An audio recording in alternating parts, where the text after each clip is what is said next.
do the harm. So why do you think they're doing this then? Is it just they want more power? They want to... Because it seemed to be that one of the most damaging parts of this report, or the most telling parts, is when it says, rather than getting back to what it does, it says, well, you failed here to actually widen your remit. Well, no, they've just done their job, haven't they? Absolutely. Look, Prevent needs narrowing, not widening. Now, there's two reasons why they've said all this.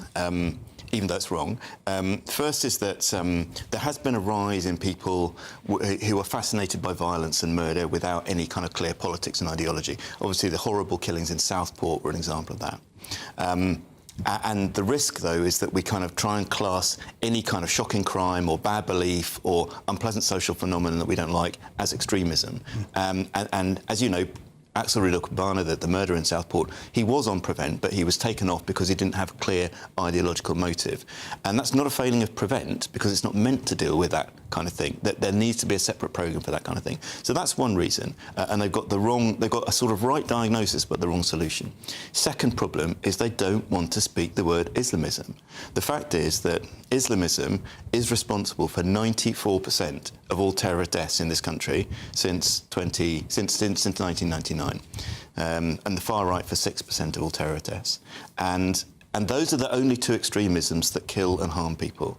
And unfortunately, an awful lot in the kind of establishment of the country are squeamish about saying that, and particularly about the primacy of Islamism. The committee's evidence, if you look at it, is full of submissions from academics and activists who are perfectly happy to go on for pages about the far right, but barely a mention of Islamism, which is responsible for the vast majority of terrorist deaths and injuries. So those are the two reasons, but they're wrong. Yeah, I mean, look, the far right are bad. I hate the far right. But the point of this organisation was to step in, identify people at risk earlier of causing these crimes. And, of course, it should be evidence-based. Absolutely. And, of course, if most of the far majority of the murders are being committed by Islamists... Terrorist murders, then that would be where the resources are going. Yeah. But it seems that, actually, you're seeing a lot of these resources put into these sort of almost side projects. What you've got, there's been a massive campaign to undermine and delegitimise Prevent by Islamists, by extremists, groups like Prevent Watch, Cage, people like that. And they have, I think they have intimidated the authorities to the extent the authorities are trying to prove desperately that this programme is not just, you know, the charge they make is this is an anti-Muslim programme. Well, you know, in the past, the vast majority of people taken onto it were Muslims because that was where the main terror threat was. It's not the case now. What the authorities have been intimidated by these groups into taking on the vast constellation of these other so-called extremisms, and actually only about 10% of the referrals to Prevent are Islamist now, and that's 10%. 10%, yeah. But it's 94% of it's massively out of kilter with the rest of the counter. So, I'll give you an example. So, 94% of terrorist deaths, 88% of terrorist injuries, 75% of police counter-terrorist investigations, 75% of MI5 counter-terror investigations, and about 2/3 of terrorist prisoners are Islamists. So the vast majority, in most cases, of terrorism is Islamist in this country. But Prevent's really out of kilter with that because it's been intimidated by activists out of dealing with the real problem.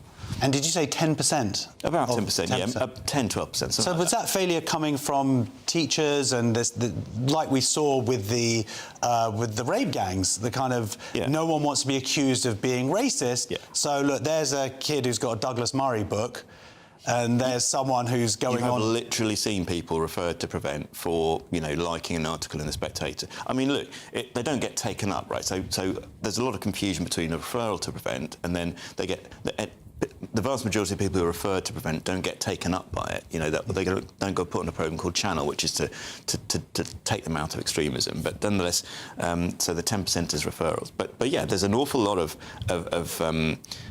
people like teachers and people like that, and local authority people, because a lot of this is in the hands of local council people who genuinely think that the far right is a bigger terror threat than Islamism, and who don't want to think nasty things about Muslims. And that's a real problem with this programme. The services that actually have to deal with the hard end of it, the police and MI5, They know perfectly well what the problem is. They know where to put their resources. I'm not saying the far right isn't a problem. It is, and it's a growing problem. But nonetheless, it is still a much smaller problem than Islamism. And the risk, I imagine, is that if already people are slipping through the net, there's going to be more of them, and then it fails to do what it's meant to do. That's exactly why this approach is so wrong and stupid, because it will mean that, as I said at the beginning, these people get swamped with cases that are nothing to do with, terrorism and extremism. So Pevent was designed, and genuinely dangerous people get missed. So we do see that. So the killer of David Amos MP, the Islamist, that was an Islamist terror attack, a murder of an MP because of his vote on Syria.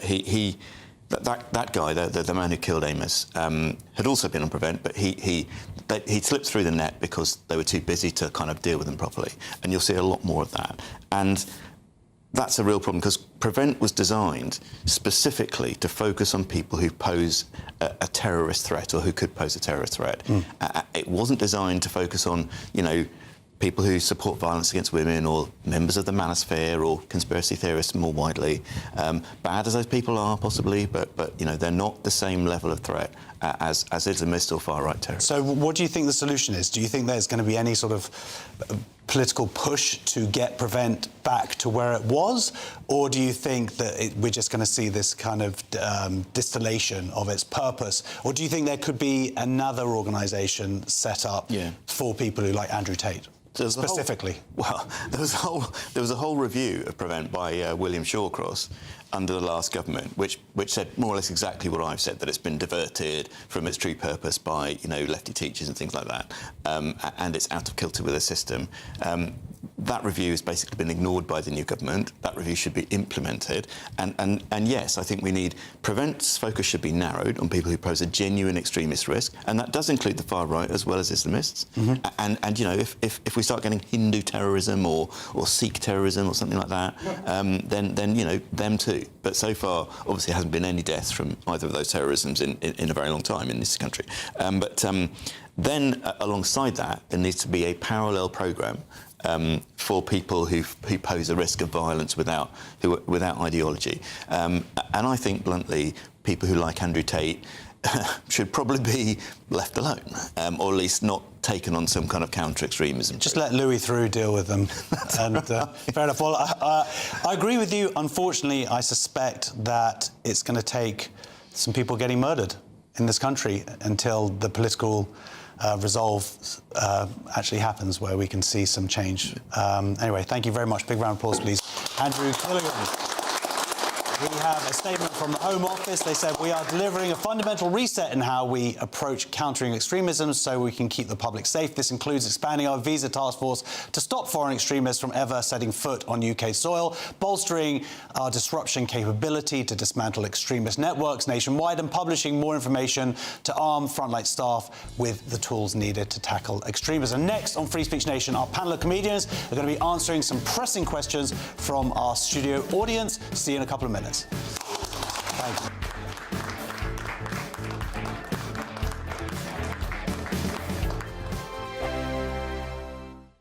Britain deserves a newsroom that puts the facts and your voice first. Well, and that's what you get on GB News. Lively debates, lively conversation. And we're not afraid to hold power to account. And each other. So join me, Andrew Pierce. And me, Miriam Gates, for Britain's Newsroom, weekdays from 9:30 on GB News. Exciting news. Every Friday, my Patrick Christie's Tonight Show is going to have a twist to it. We're welcoming some special guests. You. That's right, on Fridays I'm going to be doing my show in front of a live studio audience, because this show is about you and what you have to say. It's going to be the same big debates, same big topics, same big opinions, but every Friday night at 9 p.m. you are invited to come on down to Patrick Christie's Tonight to be a part of the action. Only on GB News, the People's Channel, Britain's news channel. From the school run to the home run, watch a new show for all of Britain. He can say whatever he wants. A straight-talking show where all voices are heard. And, when are we going to stop talking about smashing the gangs and actually do it? With the stories that matter from every part of our country. There's a bit of a crash landing there for your Chancellor. Bold, fearless and standing up for you. That's me, Martin Daubney, 3 p.m. till 6 p.m. weekdays, here only on GB News, the People's Channel, Britain's news channel. Westminster's full of talk, but out here, it's the real world. Am I allowed to talk now? No, that's it. This is where it matters, real people and real lives. That's what politics is all about. In fact, has Trump made a good start? No. Straight answers, no spin, and just a couple of pints. How many fingers have I got up? About 10. So join me for Lee Anderson's Real World every Friday at 7 p.m. only on GB News. The People's Channel, Britain's news channel. As soon as it hits 11 and the headlines come in, Late Edition brings you the breaking news from all the front pages. because the news is going to happen. So get a head start today. Patrick Christie's Tonight, Late Edition. Alex Armstrong Tonight, Late Edition. From 11 o'clock every night. Only on GB News, the People's Channel, Britain's news channel. Bold. They are under no illusion. Ray. Are you a human trafficker? Boundless. I've had enough of the nonsense, and I'm not afraid to say it. Don't get this on the BBC. Every weeknight, I tear through the headlines. The smell of gasoline. Should we be worried about it? From Westminster madness to cultural war chaos. I'm going to do now, they are throwing things up the car as we speak. Get ready, Britain. Here we go. Patrick Christie's Tonight, weeknights from 9 p.m. only on GB News, Britain's news channel. At GB News, we love to hear from you, our loyal community. So drop us a line at gbnews.com/yoursay. There you can talk to each other and also to the presenters live on air. gbnews.com/yoursay, because GB News is your channel, Britain's news channel.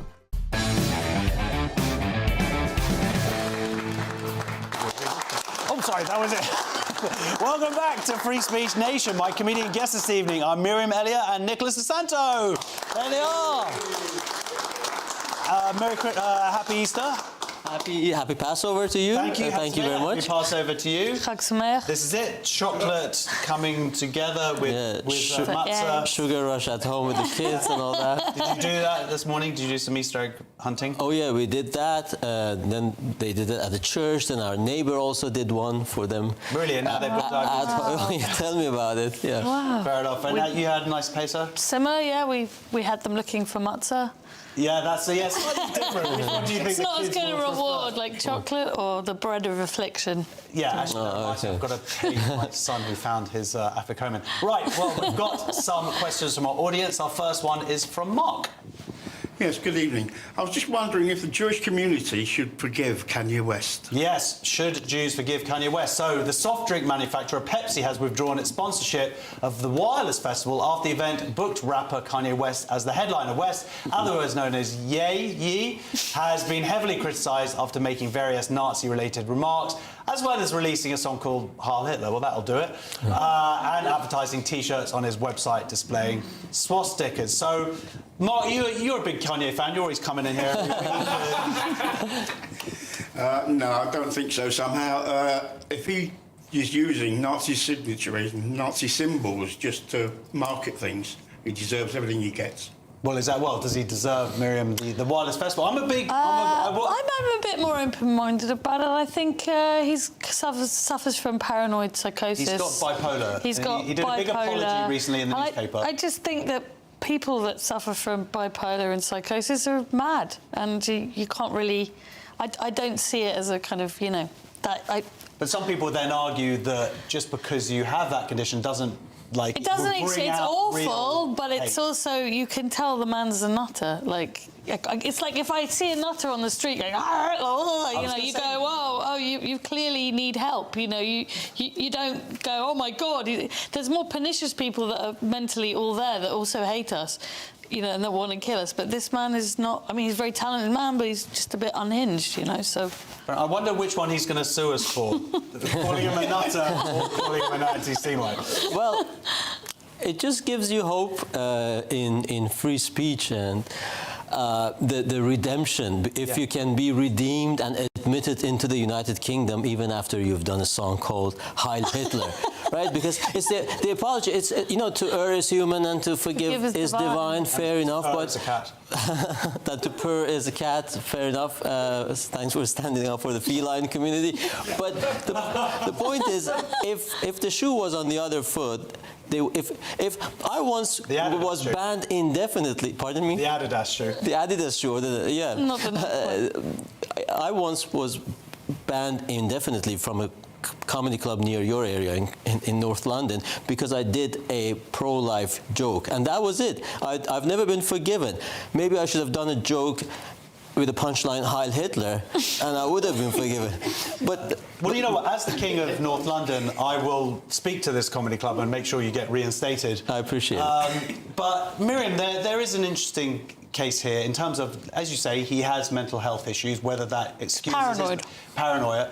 But at the same time, if someone had said something about another ethnicity, like extremely hateful, racist stuff, and then come out and said, you know what, I've got mental health issues, would they be so easily forgiven, booked at music festivals across the world? No, of course. No, that's because we're Jews, so people say what they want, basically. Yeah. Okay. Because they know that we're not, you know, they go, oh, you run everything, you control the world, which we obviously don't. But it's like, they feel that they can say that, and that's the world we live on, unfortunately. Is that your Jewish impression, by the way? I'm making a piss out of myself. But there's also the upside, you know, the keffiyeh-wearing crowd who have taken London hostage, if you pardon the pun, for the past few years.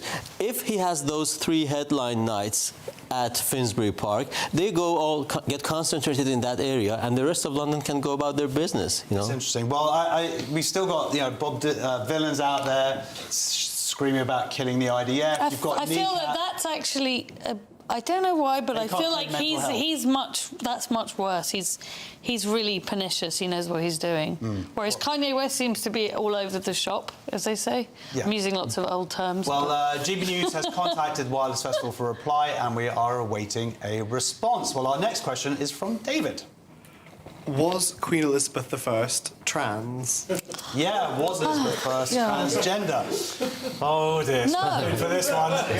No, she was a woman. Well, let's explain this. Elizabeth I, the formidable Tudor queen, known as leading England to victory against the Spanish Armada, will be portrayed as transgender in an upcoming ITV drama. The 6-part series, titled Majesty, will be released next year and will present the Virgin Queen as a biological male. So, David, on how many levels is this offensive? So many. Honestly, it's hard to figure out.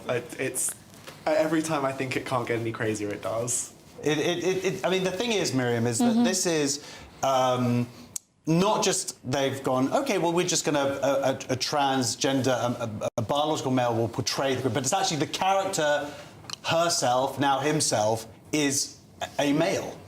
But yeah, it's just another way of. I mean, they go, oh, we're just being free and creative and out of the box and looking at things in a different way. It's like, no, you're trying to destroy history. You're making people illiterate in what actually happened. This was clearly a woman. You need to portray her as a woman. She's a woman. You can't go back and find famous women and then make them all transgender. There are plenty of men that you could make documentaries about that did incredible things. Well, arguably, but she's just this one queen. That we're allowed to have one queen that did this incredible. And no, she's a man. Like, well, that's it. Because I guess it's offensive. It's going, oh, she couldn't have been a woman achieving all of this stuff. She must have been a man, actually. It's rewriting things. Like, you know, like when they make Jesus a Palestinian, he's not. He was a Jew. You know, it's the same. And they do it like, oh, we're being creative. No, you're. Well, they really believe it. I have to place a counter-argument here. Nicholas, go on. Is this apt revenge for the female Ghostbusters? Or females Ocean 8, or all other those. Yeah. You know, it's never, because when they announced this TV series on ITV, it's never a good look when the first thing people think is this April's Fool? You know, that's already a red flag. And then, you know, in my favorite TV sitcom, American sitcom, Frasier, there's an episode when Frasier's brother is going through this bitter divorce litigation, and apparently he had written a Valentine's card to his now estranged wife saying, everything I have is yours, and the lawyers have presented that document as a prenup. So in this case, Queen Elizabeth I apparently had this speech to her troops, or their troops, saying, yes, I might have the body of a woman, but I have the heart of a king. And they've pounced on this. There you go. She was so good, she cannot be a woman. She said, I have the willy of a king. Well, no, she didn't go there. She was the heart of a king, and still they've jumped on that. Because, you know, and I totally sympathize with the women, because female leaders have often been abysmal, you know, with the exception of Giorgia Meloni in Italy. If you go to Merkel, or if you look at Kamala, or Hilary Clinton as the state What about secretary. Margaret Thatcher? You're about to alienate a lot of people. Well, she'll be next. That's what I'm saying. The good examples are so far and few in between, and these guys are like, well, she was so good, she has to be a man. So next one would probably be Margaret Thatcher. You think so? Yeah, transgender Margaret Thatcher. Any kind of tough woman. This woman, stroke man, this they them is not for turning. Yeah. Not to mention black. Their whole ideology is a load of bullshit. Well, I don't know, but you wonder how much money they're going to be spending on this. The good thing is it's a commercial station. Yeah. So if people don't want to watch it, they don't want to watch it, and that's absolutely Do you there. think it'll all end up in a car boot sale eventually? That's how I look at these A things. charity shop around the corner. We'll see. In a charity shop around the corner. Well, look, yeah. our They'll look next back at this car and question they go, "Oh, look." is from Anton. Can Nike outrun woke? Can Nike outrun woke? So Nike, the stock price of the sportswear brand, has dropped to its lowest level in over a decade, and many are blaming the shift towards woke culture. The company has been criticised for establishing partnerships with activists like Colin Kaepernick. I don't know how to Kaepernick, do. Is that what it is? Kaepernick? Kaepernick. He's an American footballer, right? Yes. And who refused to sing the American national anthem. Nike also faced uproar over their Super Bowl ad, which featured only women. So the opposite problem this time around. The article I read on this highlighted some other issues as well. They went direct to selling or consumer selling, and that's part of it as well. Also, it's a fashion brand, and fashions, you know, change. Yeah, a series of mistakes. In the words of Homer Simpson, why do things that happen to stupid people keep happening to me? So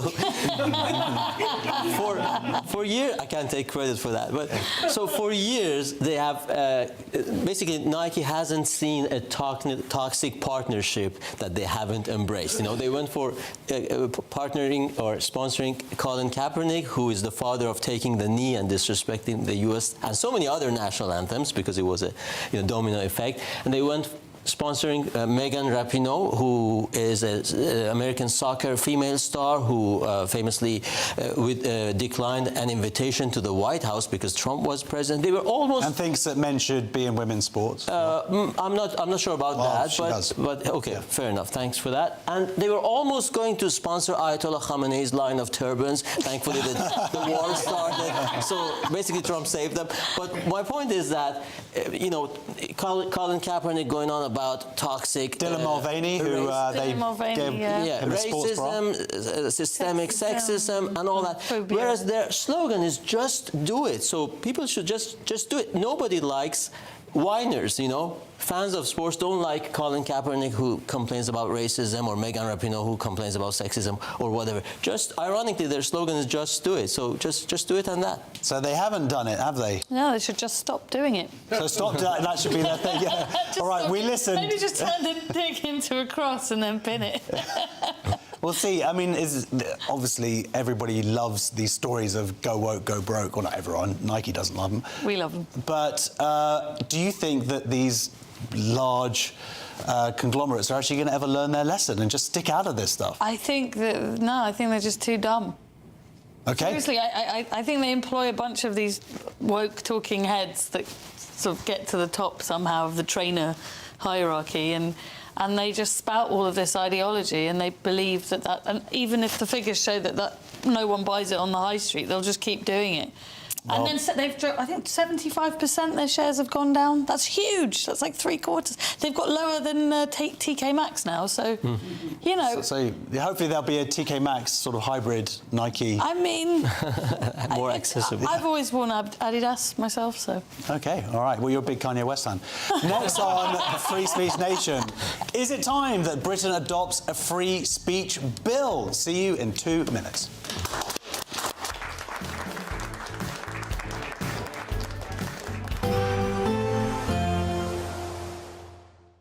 Can't wait to get in that sea. Lovely and warm. Just like the feeling of having great travel insurance. All Clear Travel Insurance sponsors GB News Travel Destinations Forecast.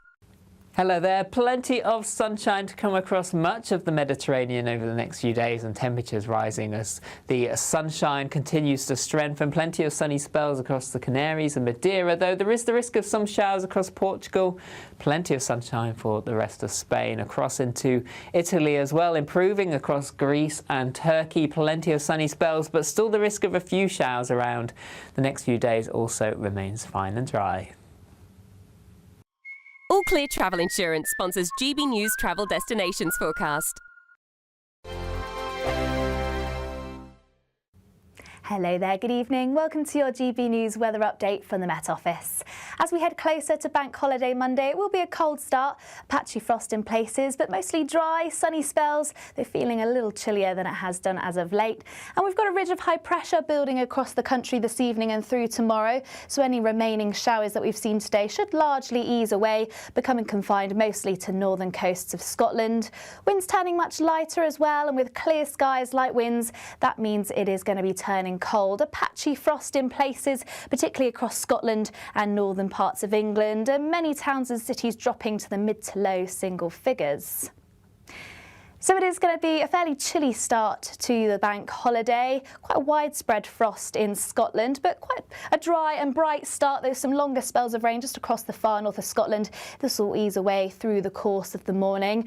And a bright start across Northern Ireland, northern parts of England, but a build of high cloud may create hazier spells of sunshine. Elsewhere across England and Wales, once again, a chilly but very bright start with sunny spells. And that's pretty much the picture through the bank holiday. It will remain dry, light winds, and lots of sunshine to go around. Any remaining clouds should largely ease through the course of the day, but perhaps a build of higher cloud into the afternoon across Northern Ireland and western parts of Scotland. This perhaps thick enough to produce a little bit of light rain across parts of Scotland by the end of the day. And fairly similar temperatures, though a slight improvement across the south, highs reaching around 14 to 15 degrees Celsius, so pleasant in the sunshine. And on Tuesday, things are set to be much warmer actually. Once again, largely dry, settled, lots of sunshine, still fairly cloudy in the west, and eventually we'll start to see some rain move through here, particularly across Northern Ireland, western parts of Scotland. But for most, dry, settled with some sunshine, feeling warm on Tuesday and Wednesday, likely temperatures pushing into the low 20s. That's it from me. Bye-bye. Join me, Nana Akwe, for an informative, interactive news programme with a difference. It's fun. No, he didn't say that, though. I'm so surprised. I think there's an element of truth to that. Join me from 3 p.m. every weekend, only on GB News, Britain's news channel. Breaking news, live updates, stories that matter. From the heart of the GB newsroom to every corner of Britain, with our team of dedicated journalists across the UK. GB News bulletins are there to deliver the latest news that matters to you. Bulletins on GB News, the People's Channel, Britain's news channel. As soon as it hits 11 and the headlines come in, The Late Edition brings you the breaking news from all the front pages. because the news is going to happen. So get a head start today. Patrick Christie's tonight, Late Edition. Alex Armstrong tonight, Late Edition. From 11 o'clock every night. Only on GB News, the People's Channel, Britain's news channel. GB loyalty points are here. They're our way of saying thank you for spending time with GB News. Through commenting on your say, voting in You Decide polls and shaping the debate, you can earn GB loyalty points. Unlock rewards, reach milestones and climb leaderboards. Don't just watch our programmes, come and be part of them. Get started by scanning the QR code or go to gbnews.com/loyalty points.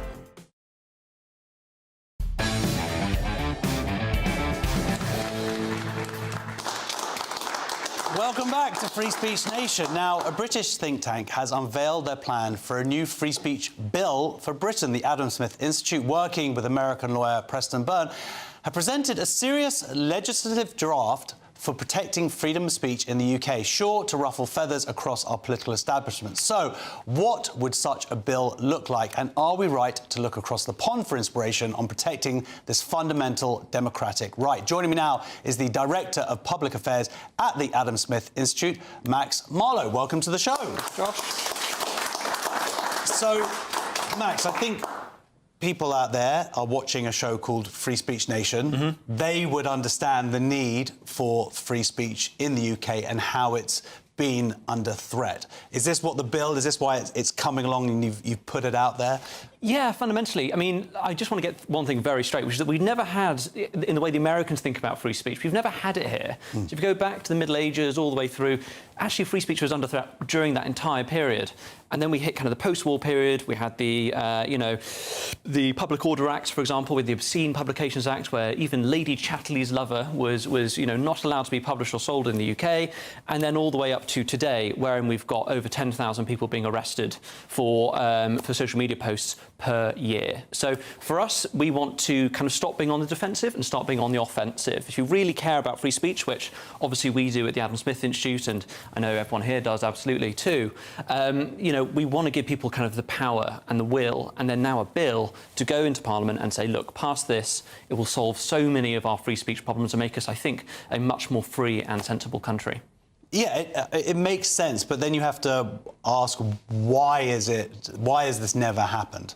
Is it because of, obviously, America, they did it from the get-go. They realised that this was fundamental to having a democratic society. We have got by in the UK without a free bill. Is it now because we've seen so much infringement on free speech over the last, well, arguably, as you go back a decade, but certainly we've seen the last 10 years a really big erosion. That's the big issue, right? And I think people really, they really resonate with a lot of stuff they're seeing nowadays, which is that they don't feel like they can say, what they want. I mean, Lord Ashcroft did a poll. He found 42% of the British people can't speak freely. They can't speak with what they want to say on issues that we even find a little bit controversial. Never mind stuff we'd say is a lot more controversial. And, I think that's a huge problem for society. I mean, we're supposed to be free citizens, trusted to give our views in a non-violent, democratic way, and yet we feel like we can't say that because we feel that the government's going to come and persecute us.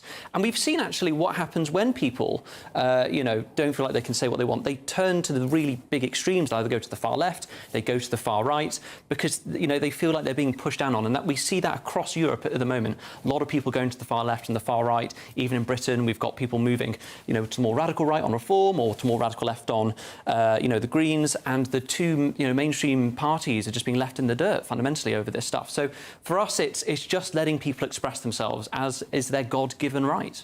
Yeah, well, in the introduction, there's the Thomas Paine quote, the famous, you have to risk offending somebody to speak honestly.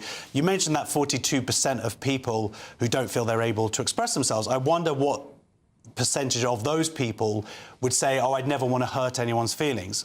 Is part of the problem that we see free speech as coming secondary to someone being offended. Yeah. And that seems to be a cultural issue. It is. It's a very British problem, right? You don't... I mean, I've gone for drinks with friends who are, let's say, journalists who go on other shows, and I'm sat with them after the show having watched it, and then having a couple of beers, and they start talking about what they were talking about, going, well, I didn't really want to say that, but I just kind of felt like for my own good and for the good of the audience, I have to kind of say, what I said. And I just go, well, I don't think that makes any sense. You're not being honest with yourself, the person interviewing you, or the public on this area. And yes, you're right, that is a cultural problem, but I think because a lot of it's structural, and that's what this bill tries to solve. We're trying to change the structures of which British culture has essentially been changed and amorphized, because of the impositions of these laws. And let's not forget, some of these laws are really quite strong. The Public Order Act could put you away for years and years if the courts misinterpret. Malicious Communications Act. The Online Safety Act, all of these things. The Obscene Publications Act, which again is quite an old-fashioned bit of legislation, which keeps being brought up to basically do the old-fashioned censorship stuff. So stopping what you can publish in books, films, music, you name it. So it doesn't feel like a free society when you're having the government come in and tell you what you can and can't say. Well, let's get super-duper geeky on this. Because the two approaches seem to be, one is you have a Free Speech Act. You have a bill which basically lays out that we in the UK have the right. Of course, there are exceptions to that in terms of direct incitement to violence, but as a fundamental right, it exists. The other way is to actually deal with some of these acts that are infringing upon free speech. Do you think some people are saying this is all well and nice, but what we kind of really need to do is deal with these different acts? Or do you think that this would actually just supplant everything? So the purpose of the bill is, in the first section, it says, look, these are the rights that the British people have. It's very much what we'd call positive liberty, saying these are your rights to freedom of speech, expression, communication, you name it. So we want to really clearly outline that in quite strong language. And one of the drafters of the bill has, of course, got Preston Byrne. We've also got a guy called Elijah Grant, who is a parliamentary drafter. He knows what he's doing, and he's seen that some of the bills we see nowadays, they're very poorly drafted. So they're torn apart by the courts, whatever else. That's the first part. The second part is what we'd call the bonfire part. We want to repeal loads of different bits of legislation completely, and then there are other areas we just want to take bits out which we find bad. So the Online Safety Act is saying gone, Malicious Communications Act gone, or as Javier Milei would say, afuera. All these sorts of stuff we want to clear out and just essentially hit factory reset on our speech apparatus. But we're looking at things like Ofcom, and Preston, who's the main author behind this, has been fighting on behalf of American media online companies. One of them being 4chan, for example, which has a lot of really not that pleasant stuff. But I think they should have the right to say that sort of stuff. And it's an American company. It's an American company. So why is Ofcom Ofcom thinks it can go across the Atlantic and put all these fines in place? And what's Ofcom going to do? I mean, they're not going to be able to go over there and take the money. So when Preston gets a fine letter from 4chan, he shreds it and he makes a little bed out of the paper for his hamster. That's how much the British law and the censorship apparatus here means to those Americans. So he's been doing a lot of that fighting. He's seen how active that censorship organisations like Ofcom have been. So that for us is just kind of clearing that out of the way and making sure that we have a kind of government that respects our rights to speak freely and to communicate with each other. So what is the actual purpose here? Because there's no one actually in Parliament who is proposing even to push this forward. You've created it. I looked at it. It's wonderful. It's laid out. It's got nice little font and everything. But whether this will become reality and whether there's the political will to make this reality, do you think reform? Do you think the Tories might take this through? Well, people seem to be speaking much more about free speech. I know our numbers are going very well. Yeah, I hope so, and I can tell it's excellent. But so the point of this bill is, it would be great if tomorrow, Kemi Badenoch stood up and said, "This is the bill for us," and she slammed it down on the table and whipped everyone to go and vote for it. And whatever Labour would do, I'm not sure. We'll see. But there's also the fact that we wanted to kind of push the Overton window out, make sure the conversation is happening, because, again, with great shows like this, we talk about these issues, we talk about the problems. It's not very often we talk about the solutions to this, and I think this is the solution for clearing it. So it may be damaging for your numbers, I'm sorry to say. We won't have much more to talk about, maybe. But really, on this stuff, it's about ensuring that we have that apparatus to have those conversations and to fix a lot of the problems we're seeing as a country when it comes to our right to freedom of expression. Absolutely, and this is the show for it, to have those conversations. Thank you very much. Big round of applause, please, to Matt Marlow. Next on Free Speech Nation, a new landmark Finnish study reveals that gender transitions for people under 23 did not improve mental health symptoms. It's an incredible study. You do want to tune into it. See you in 2 minutes.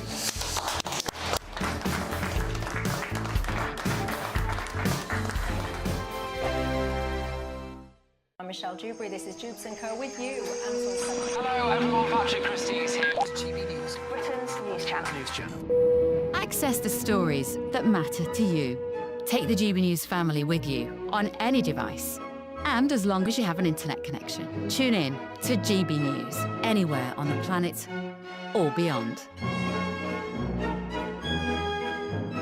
GB News, the People's Channel, Britain's news channel. Exciting news. Every Friday, my Patrick Christie's Tonight Show is going to have a twist to it. We're welcoming some special guests.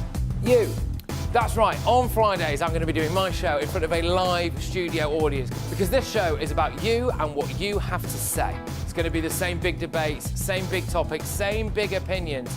But every Friday night at 9 p.m, you are invited to come on down to Patrick Christie's Tonight to be a part of the action. Only on GB News, the People's Channel, Britain's news channel.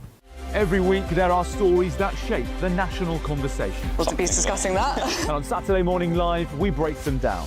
Is that true? This is fascinating, isn't it? The politics, the headlines, the debates everyone's talking about. And the questions that you want answered. Do you think that was a legitimate attack for him to make? What led you to set up this fantastic movement? You know what? It's a great question, Olivia. So what are you waiting for? Your weekend starts here. Saturdays at 10 a.m. only on GB News. I've been in Westminster for a long time, but I know that though power may be here, its effect on people's lives is across the whole of the country. We may be where rules are made, but it's where they're implemented that matters. Join me, Jacob Rees-Mogg, for forthright and frank discussion on where Britain has come from, where it's going, and where it will end up. That's State of the Nation, Monday to Thursday, 8 to 9 o'clock. Vox Populi, Vox Dei.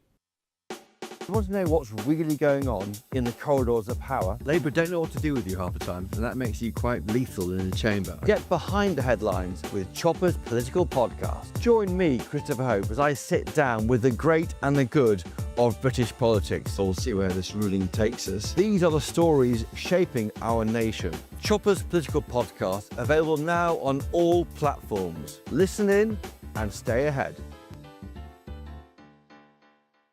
Hi, I'm Michelle Dewberry, and my show is your opportunity to cut through all the noise and dive in headfirst to some robust debates. Ideas clash. Situation, No, Because the failure is... You're deliberately avoiding my point. Nothing's held back. And if you think this is the end of it, wait for more. And we do not shy away from the difficult stuff. Sometimes I want to shake people and say, if only you understood. So join me on Jubes & Co. weeknights at 6 p.m, only on GB News, Britain's news channel.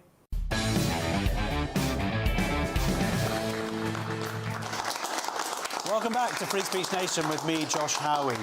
A new Finnish study has revealed that gender transitions for people under 23 did not improve mental health symptoms. In fact, it raised them significantly. Data collected between 1996 and 2019 showed mental health issues for male to female patients rose from 10% before transition to a staggering 61% following gender reassignment. In female to male cases, the figures rose from 22% to 55%. But critics say these claims are often described as misinformation. They would argue the data is weaponized in debates about trans healthcare, and the research may be selectively interpreted. So we'll find out whether people agree in a bit. I just want to speak to you, Miriam.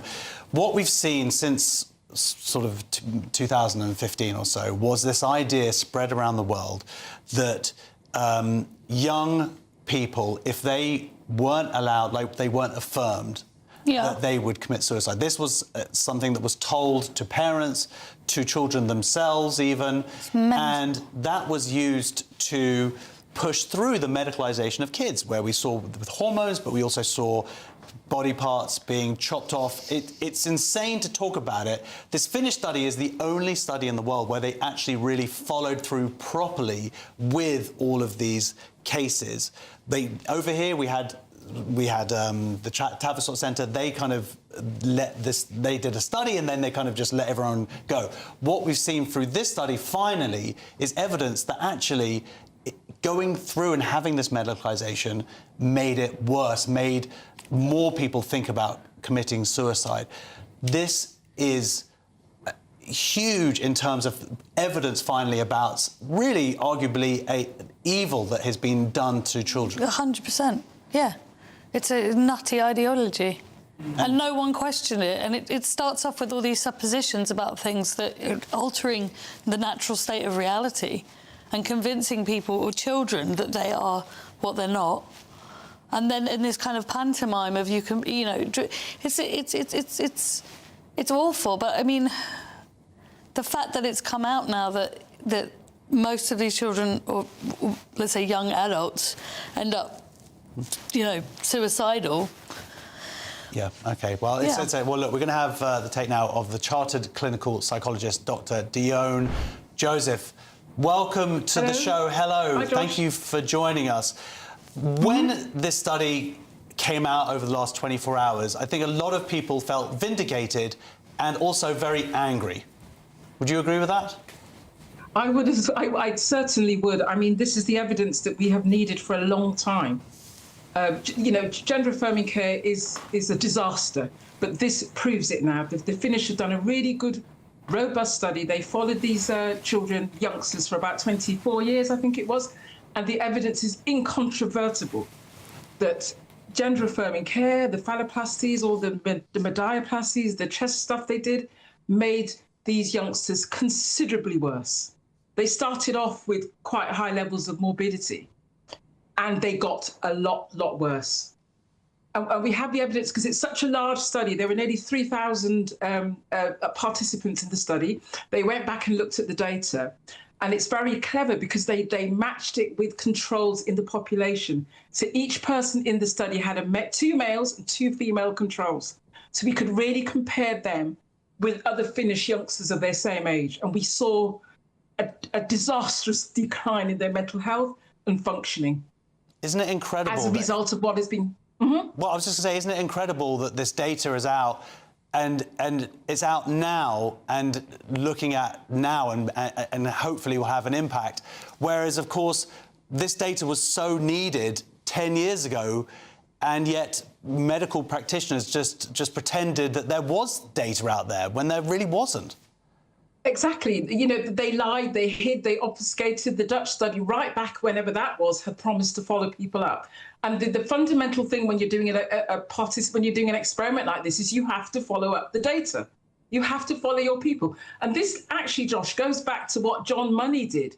He pretended he'd lost contact with the Reimer twins. So we are seeing the same pattern of lies being repeated decades later in the same area of so-called medicine. It is quite scandalous. Well, it's arguably the biggest medical scandal of our time. And now we're seeing... I think it is. It's the opposite impact, where you can understand parents want the best for their children. If they're being told by the people that they trust, psychiatrists, by doctors, that if they don't medicalise their children, if they don't chop off body bits, their child is going to commit suicide, you can understand why the fear that would drive them to do this. But now we know it's actually the opposite. It's the exact opposite. And as you say, parents have been told this and they have literally been lied to. One thing we do in psychology is we never attribute suicide to a single cause. That is, 101 psychology. Suicide is multifactorial.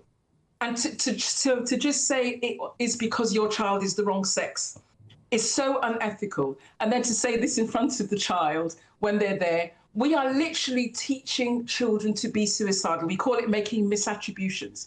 And therapists know about this. They know they are doing wrong, Josh. It's not that, that this is something they don't know about. We know how to treat children with distress. We don't validate their distorted cognitions. We teach them different styles, coping styles. We teach them how to be resilient. We teach them how to manage stress. We do cognitive restructuring. Okay. We don't cut bits off them. Thank you so much for joining us, Dr. Dione, Joseph. Thank you very much.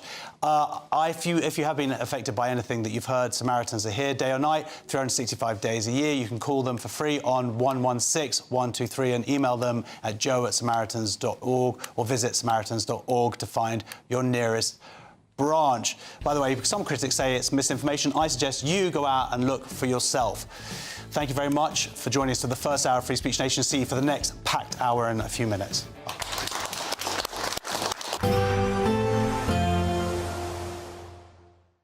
Expect warm spells with the odd rude interruption.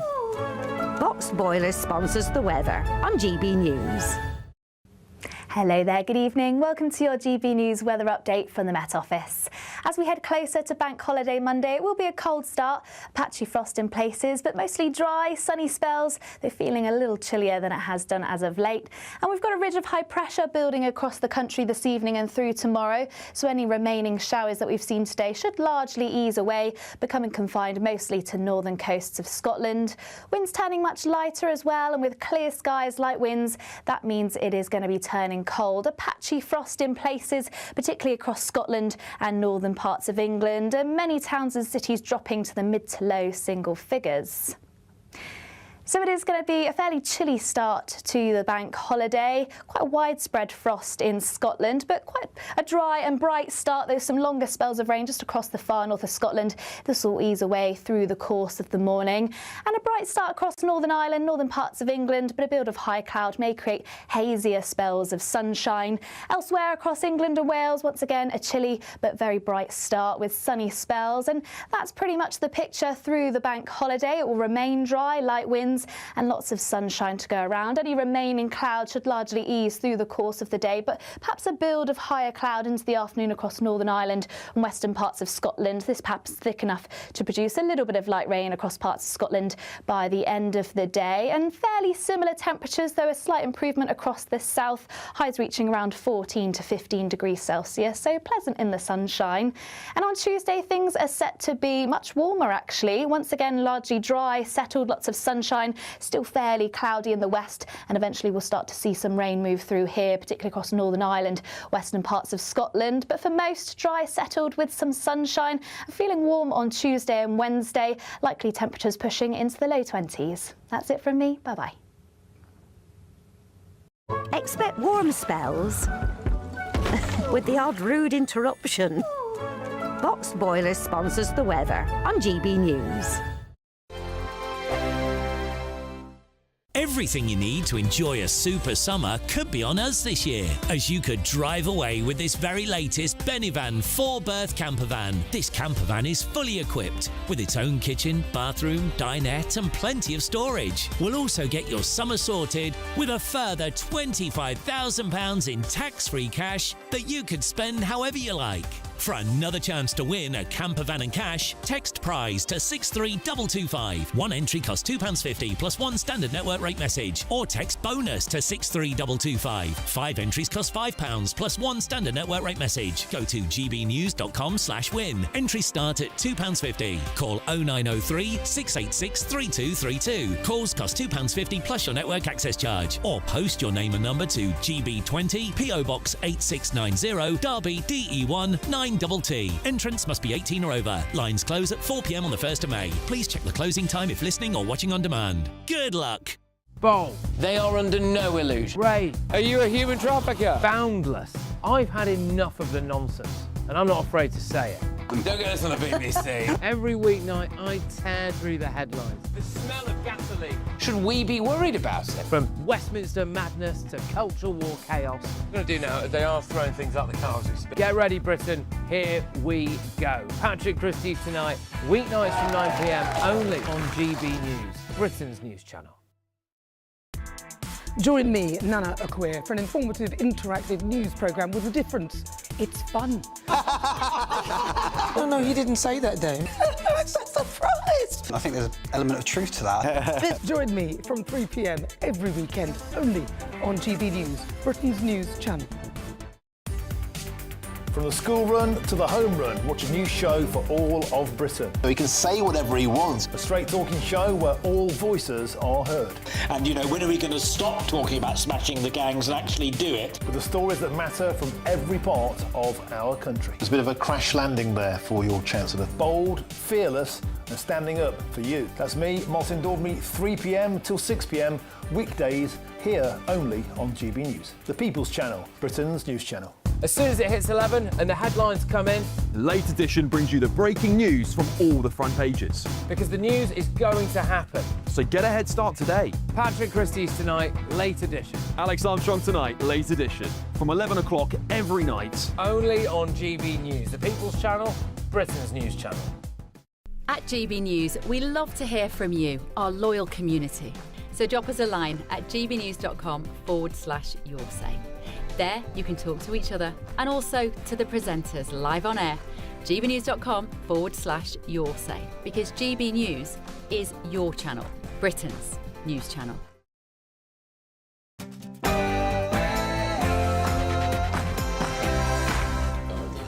There's plenty more still to come on Free Speech Nation this week, including are our schools safe for Jewish children? But first, we're going to get a news update from Aaron Armstrong.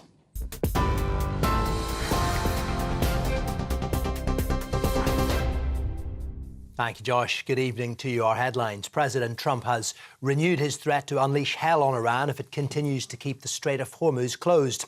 He said Tuesday will be power plant day and bridge day, all wrapped into one, if the key shipping lanes not reopened by his deadline of April the 6th.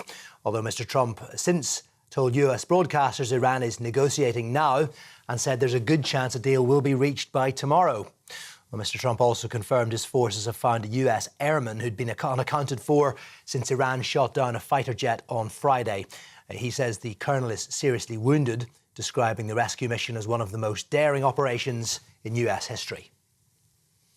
Pepsi's withdrawn its sponsorship of the Wireless Festival after Kanye West was announced as the headline act. It comes after Sir Keir Starmer joined criticism of the event for booking the rapper, who's been condemned for his anti-Semitic remarks. Now, West, who hasn't performed in the UK since Glastonbury in 2015, is set to top the bill for all 3 nights of the festival in London's Finsbury Park in July. Around 150,000 people are expected to attend. The Prime Minister says the booking is deeply concerning, adding anti-Semitism is abhorrent and must be confronted to ensure Britain's a safe place for Jewish people. 2 more people have been arrested on suspicion of murder in connection with the killing of a 14-year-old boy in Woolwich. Egosa Ogbebor was shot dead near Woolwich Ferry and Dockyard train station on Thursday afternoon. 2 boys aged 14 and 16 and an 18-year-old man arrested for the same offence on Friday have since been released on bail. A 46-year-old man arrested on suspicion of assisting an offender remains in police custody. Hundreds of young people caused disruption outside a shopping centre in Milton Keynes last night. Many shoppers reported feeling nervous as large crowds ran through the city centre. Officers were quickly sent to the scene to disperse the crowds. Thames Valley Police confirmed a small number of people were briefly detained to prevent further disturbance. 1 person was arrested and later released. Members of the royal family, led by the King and Queen, have attended a traditional Easter service at St George's Chapel in Windsor. Charles and Camilla were joined by the Prince and Princess of Wales and their children, who attended the traditional service for the first time since Kate's cancer diagnosis. They missed the last 2 years. Charles and Camilla then greeted crowds as they left the chapel and shook the hands of the public, wishing them a happy Easter. Andrew Mountbatten Windsor, his former wife Sarah Ferguson, and their daughters Princess Eugenie and Princess Beatrice were not in attendance. Pope Leo used his first Easter Sunday message to urge global leaders to end ongoing conflicts worldwide and abandon any pursuit of power or domination. Addressing thousands gathered in St Peter's Square, the pontiff, a vocal critic of the war in Iran, said people are growing accustomed to violence and becoming indifferent, and he urged world leaders to choose peace. Finally, a seat cushion from one of the Titanic's lifeboats is up for auction later this month in what's being described as a once-in-a-lifetime opportunity for collectors. It was originally bought by a friend of a London tea importer who drowned on the ship when it hit an iceberg in the North Atlantic in 1912. The cushion, which comes complete with the original Titanic lifeboat plaque, is expected to fetch up to £180,000. You're up to date with the headlines. Now it's back to Free Speech Nation. Tune in to GB News Radio wherever you are. Online, on DAB Digital Radio, on TuneIn, on Radio Player, on Nation Player and on your smart speaker. Just say, play GB News.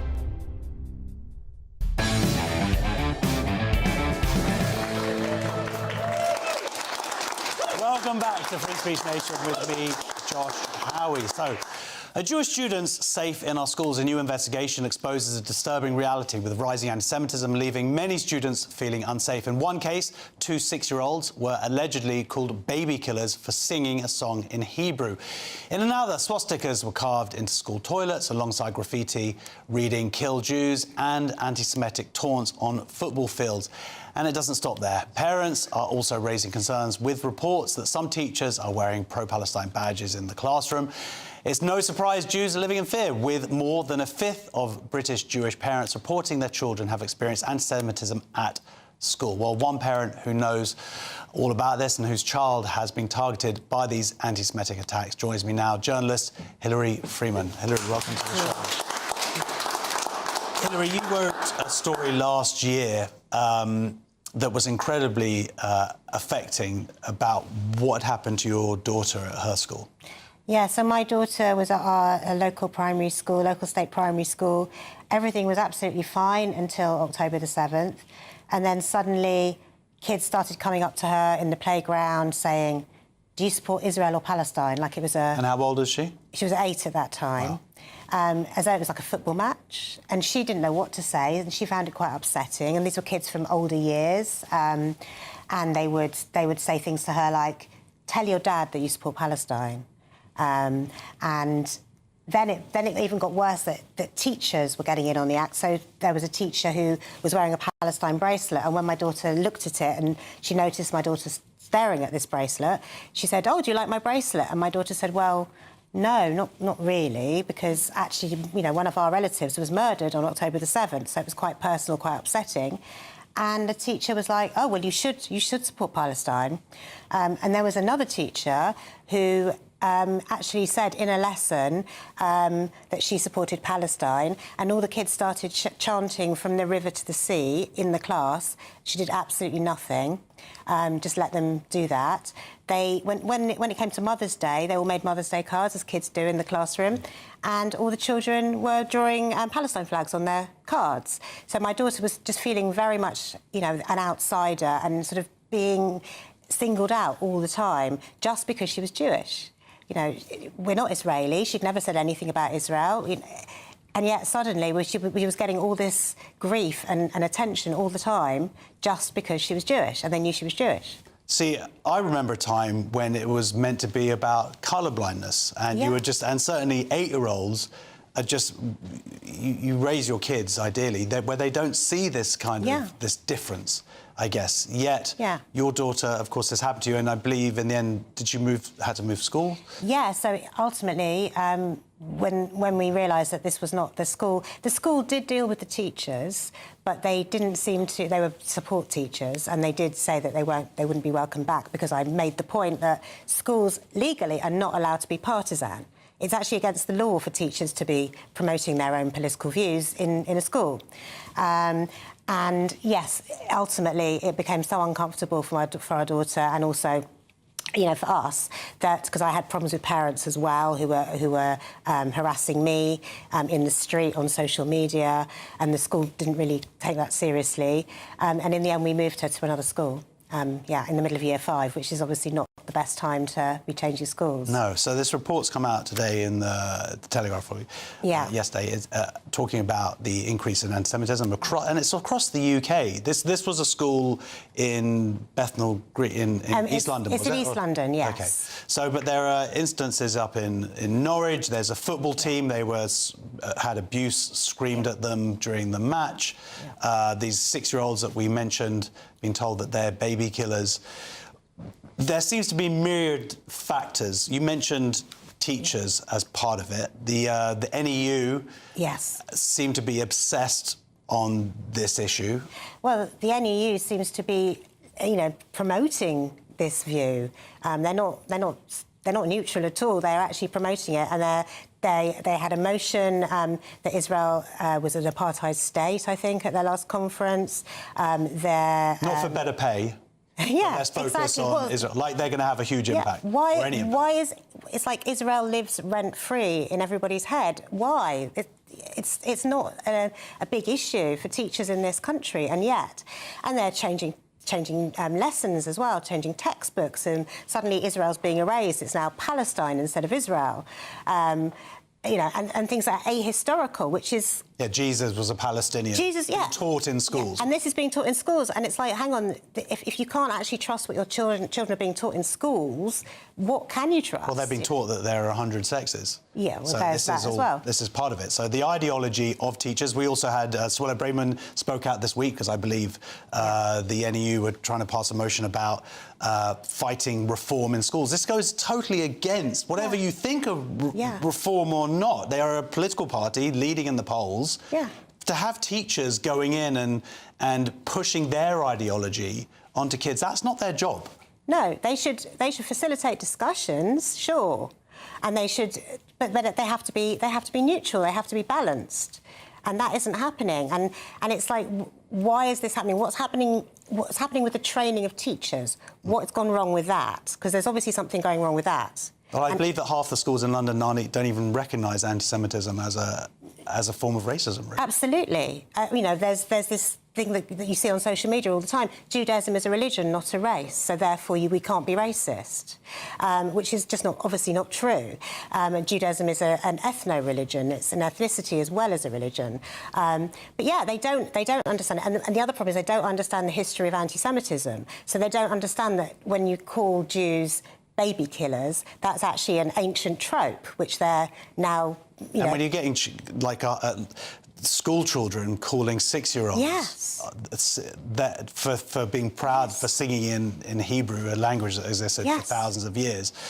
So we're seeing this, and this is scary, not just for the children, not for people, you know, like your daughter, but this has long-term ramifications. We are moving into an age where hatred of Jews becomes normalised from school, let alone later on social media and all the other impacts, and watching certain TV news channels that shall remain nameless, but not this one. Well, if your teacher tells you that Israel is an evil, genocidal apartheid state when you're 6, you grow up believing that. So then you teach your children that. And so that's the teachers. I put this on social media this week. This happened to my wife, but she was playing in a playground, my 2 youngest kids and a family friend who's also Jewish, and a little boy they were playing with, the little boy said, "Are you Jewish?"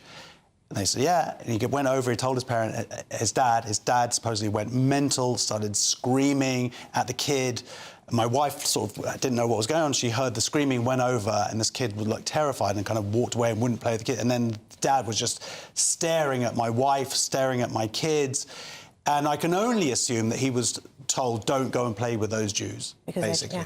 Because they're Jewish. So part of this is going to be from the parents. And this isn't just... we know that there's a problem of anti-Semitism in the Muslim community. The school that you were talking about was predominantly Bangladeshi, I understand. And interestingly, before this all started, there used to be a slur in the playground when kids were playing and they were, you know, trying to be mean to each other. They would say homophobic slurs like, you know, you're gay, as you know, if you get caught, you're gay. And suddenly, after October the 7th, that changed to you're a Jew. Suddenly, you're a Jew became an insult. That's the bad thing. And this spreads, and I don't think it would be up, like, where we talked about this football team in Norfolk, the school football team. I don't think that's going to be because it's a Muslim problem. So the point is, this is permeating beyond... This hatred is metastasizing across schools, across cultures, and we are seeing just little kids being, you know, being hated for who they are. But unfortunately, it's always been that way. I think there were, you know, 70 years of it being under the surface. I don't think it's really ever gone away completely. I think it's just suddenly exploded out again. It's been allowed to, and that's the problem, because the establishment doesn't seem to know how to deal with it, and because people have been educated non-stop about the Holocaust, they don't really understand anything other than that as anti-Semitism, and now they're turning it round on us. Well, also, there's the universalisation of the Holocaust, and it's sort of been made into something they've taken away that this was an attempt to murder all the Jews in the world, and they kind of essentially whitewashed it away from that. It's a little bit depressing. I don't believe it or not. We talk about anti-Semitism on this show, but it's not like we go out to find it. It's like there are just reports, and the evidence is just out there and cascading. As a parent it's concerning. It's terrifying. I feel like, you know, is my daughter going to be safe growing up in this country? What's going to happen? Is she going to be safe, you know, to go to university? And I'm now sending her to a Jewish secondary school, which is something I would never have contemplated. You know, 3 years ago, if you'd asked me, I wouldn't even have dreamt of it, because I wanted her to be, you know, we're an integrated secular family. But now I want her to be around other Jewish children because I want her to have safety and community and identity with them. Yeah, well, thank you very much for joining. Big round of applause, Hilary Freeman. Well done to your daughter for getting through what sounds like a really rubbish couple of years. The Department of Education has previously said the government has appointed Sir David Bell to lead an independent review into anti-Semitic incidents in England's schools and colleges, with recommendations due October 2026. And Daniel Kabede, General Secretary of the NEU, has previously said the NEU has reaffirmed a clear commitment to challenge all forms of racism, fascism and far-right extremism. Young people are affected by racism and prejudice. It is important that there is opportunity during the school week to build positive attitudes to ensure children and young people can develop the ability to think critically and independently. Next on Free Speech Nation, our panel of comedians answering this week's most pressing questions from our studio audience. There's some fun ones. See you in a couple of minutes.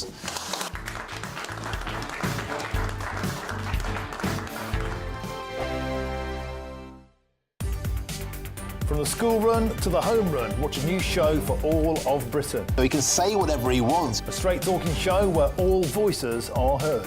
And, you know, when are we going to stop talking about smashing the gangs and actually do it? With the stories that matter from every part of our country. There's a bit of a crash landing there for your Chancellor. Bold, fearless and standing up for you. That's me, Martin Daubney, 3 p.m. till 6 p.m, weekdays, here only on GB News. The People's Channel, Britain's news channel. GB News Breakfast, every day from 6 a.m. Welcome back to Breakfast with a very special guest. We have a special guest. It's not Paul Kite, sorry. No, that's OK, fine. Oh, it's Monty. Oh, look. Hello, Monties. Hello, How darling. are you? Welcome to GB News. He's going to be our GB News dog. Is he? He's part of the family. Are you part of the family, darling? Yeah, everybody's come in to see him. Darling.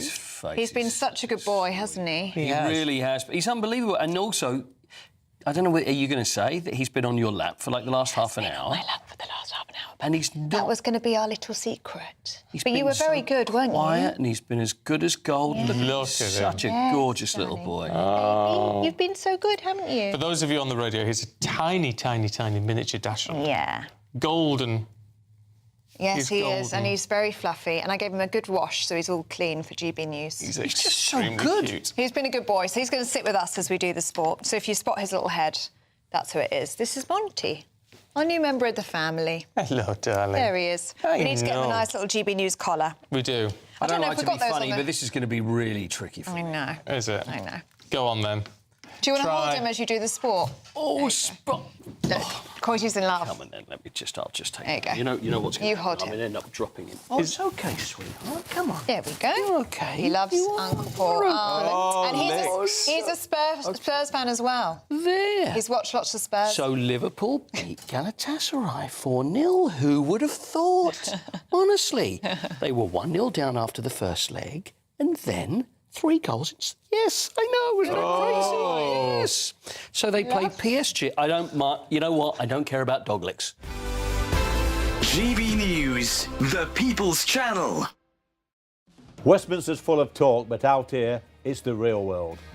Am I allowed to talk now? No, that's it. This is where it matters. Real people and real lives. That's what politics is all about. The fact is Trump made a good start. No. Straight answers, no spin, and just a couple of pints. How many fingers have I got up? About 10. So join me for Lee Anderson's Real World every Friday at 7 p.m. only on GB News. The People's Channel, Britain's news channel.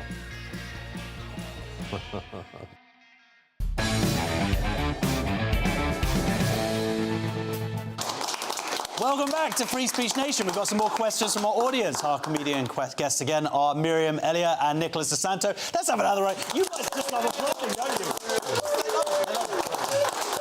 Right, so our first question is from Jeff. Hi, Josh. Hey. Are peace marchers, supposed peace marchers... Peace march, yeah. Inverted commas, peace. Are they going to jail? Yeah, our peace marchers going to jail. So this is 2 leading figures in Britain's Palestine solidarity movement were found guilty of breaching protest conditions in what campaigners called a grotesque and shocking decision. Ben Jamal, who is 62, and Chris Nynan, 63, has said they intend to appeal the court decision but have yet to submit anything so far. So these are the guys who organised the marches over the last couple of years that we've seen that many Jews don't go into central London now because of they have been, well, they haven't received sentence, but they have been found guilty. What do you think about these peace marches? Peace marches. Peace marches. Well, it's just a rabble, isn't it? It's all rabble-rousers who've got nothing better to do. And, you know, one wonders what happened to the cannon, the water cannons that Boris Johnson once had. Well, look, but at the same time, they believe in their cause, whether misguided or not, whether even some would say anti-Semitic or not, but they have the right to march in this country, right? I mean, we have the freedom to protest. They have the freedom to march, but not necessarily the freedom to interrupt everybody that comes into London, to completely disrupt. It's a bit like, just stop oil. Yes. Pain in the backside. Well, this is the interesting thing, is that exactly, thank you, Jeff, is that what happened here is that they were told not to march next to the synagogue. The synagogue was coming out around the same time, the members. So they said, you can march, just don't go near here. And the reason these guys have been found guilty is because they were like, well, we're still going to go and march over there. Yeah, they shouldn't have done that. Yeah, they shouldn't have done that. They did their march. That's all fine. Yeah. They want to say the things that they I would argue lies that they say about Yeah. genocide and all the rest of it. They want to have people and march with people calling for the death of Jews. That's their right. Apparently. Yes, Although that is a bit problematic, isn't it? That is slightly problematic, yes. Because you're not really... Direct incitement. There is laws within free speech which haven't been upheld. Which haven't been upheld, which is about incitement to violence, which means you can pretty much say what you want, but if you start saying we should go out and kill this group of people or kill that group of people or raise them, whatever, that's actually crossing a line. They use intifada. They use Arabic words to hide the intent. The intent, yes, and sayings. So they've been sent. Well, they haven't been sent. They've now been found guilty. Do you think that this is really not a free speech issue at all? This is just like a follow the law issue. That's a good question, because the source of their grievance is not entirely clear. Because originally they wanted to not just going near the synagogues apparently, but also going to the BBC. They wanted to start or end at the headquarters of the BBC, and the BBC. They would say the synagogue's inside the BBC. But I would say Al Jazeera is inside the BBC, because it's like sort of their Mecca, right?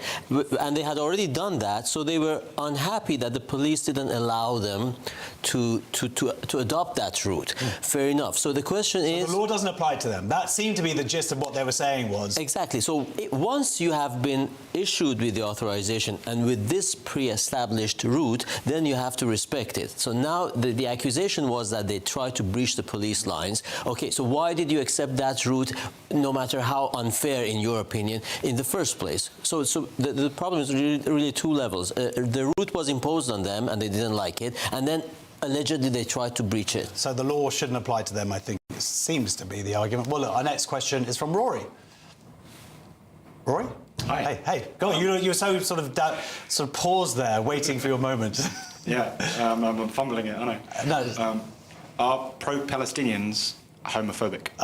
This is an interesting one. Are pro-Palestinians homophobic? So this is a reading of a play by a London-based theatre group, was disrupted by pro-Palestinian activists, which prompted audience members to leave early. So Sharif, that's the name of the play, was written by Israeli journalist and playwright Tomer Al-Doubi, tells the story of the LGBTQ+ Palestinians seeking refuge in Israel after facing persecution in their homeland. So it feels like there's a sort of two-tier... Which one's more important here, the Palestinian cause or gay rights? I think both terms are kind of inflated quite a bit. You can't take the activists as being representative. If you are pro-Palestinian, you might be more likely to be conservative. Doesn't make you homophobic.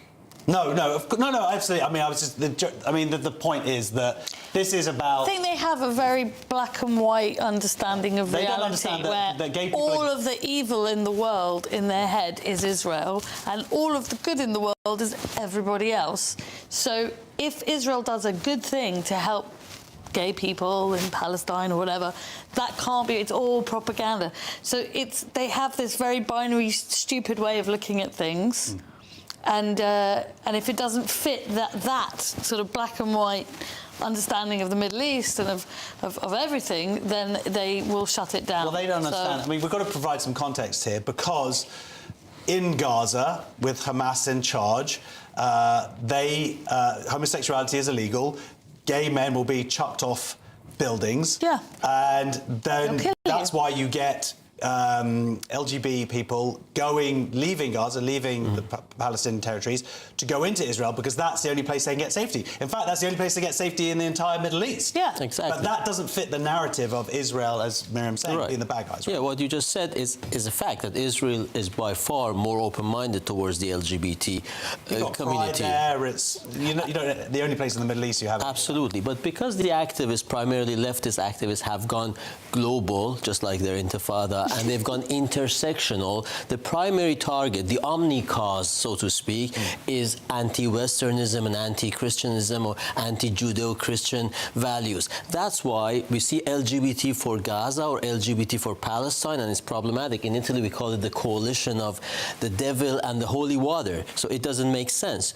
But the reason they do that is that they momentarily suspend their care and their cause, which is LGBT, in order to fight the omni-cause, which is imperialism, which is Israel, which is Western, which is Christian or Judeo-Christian values. Well, it's interesting you talk about this, there's this kind of strata and the interconnectedness of it, the intersectional element of it, because there was a funny story this week of someone who wanted to give a speech at the NEU, which we talked about previously, of an anti-Israel, pro-Palestine speech, but because they'd been accused of transphobia, they weren't allowed to speak. So it seems like in the scale of things, actually, the gender ideology trumps everything. Just like feminists throw their Iranian sisters under the bus, or the victims of Asian grooming gangs under the bus, just like environmentalists like Greta Thunberg, they go on flotillas to Israel, or they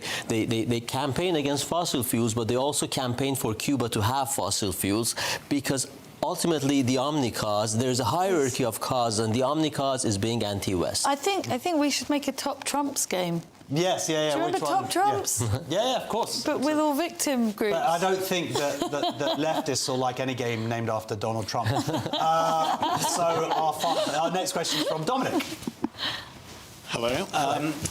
So my question today is Gomez Adams welcome in Spain? Yeah, this is very cryptic, this one. Gomez Adams, the dad, right, from the Adams family.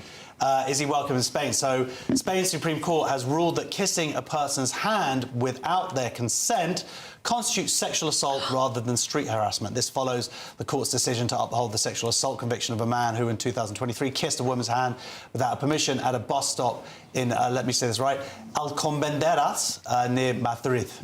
So, Dominic, this is an interesting one. Of course, I don't think you should be touching anything or kissing anything without permission. Traditionally, kissing someone's hand was a reflex act or a way of introduction. Do you think that this man should have been done for sexual assault? Supposedly there was more to it. He also then offered money, but that's bad. All of it's bad. But is this sexual assault? No. So I think it's quite a complex question. I think you really need to first of all look at the culture that exists in continental Europe. Kissing on the cheek, kissing on the hand is... They're doing it twice, Dominic! They're doing it twice! Both cheeks! I know, and I've got to be frank, as an English guy, there's a part of me that thinks that that's a bit much, but there's another part of me that loves it. And it's one of these things, I'm glad we don't have it over here, but I'm glad that they have it over there. I can handle it in small doses.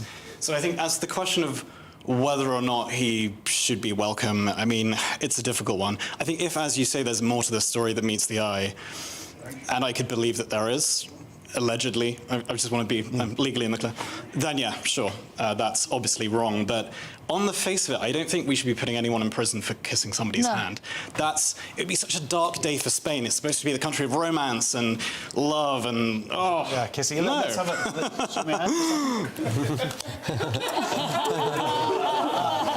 Now I'm going to sue you. You'll hear from my lawyer. Geez, a really nice type of hand cream, Nicholas.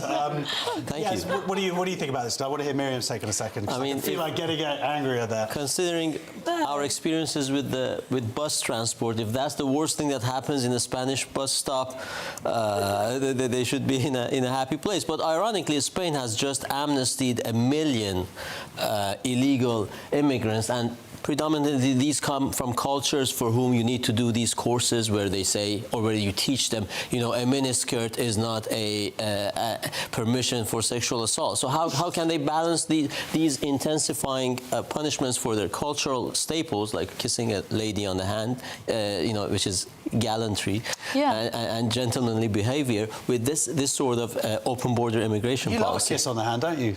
I don't mind. It doesn't bother me. I love it when... No, really, I love it when a gentleman so why don't you opens try the door it? for me. I love that. And open the door and when they open the door and I'm with the kids, you know, and they let me come in, you know, like to help, or when they help me get the buggy up the steps on the Northern Line or whatever. And they kiss your hands? I think it's just They kiss your being hand a gentleman, and I love it. Right. Yeah, I think what they're doing is kind of vilifying their own culture. Which they do over here as well. So sort of any kind of gallantry, or traditional way of behaving in that sense is termed as sexual assault and abuse. And they use all these really, really outlandish words to kind of make the mundane into the horrific, and it's actually just the mundane. And then when the horrific happens, they look the other way. That is the perfect encapsulation. Thank you very much, Thank you Miriam. very much. I'll give you. So we're going to go to a break now. All the men here are going to be kissing Miriam on the hand. Next on Free Speech Nation, it's the ongoing battle of women's rights. More on that coming up in 2 minutes. See you then.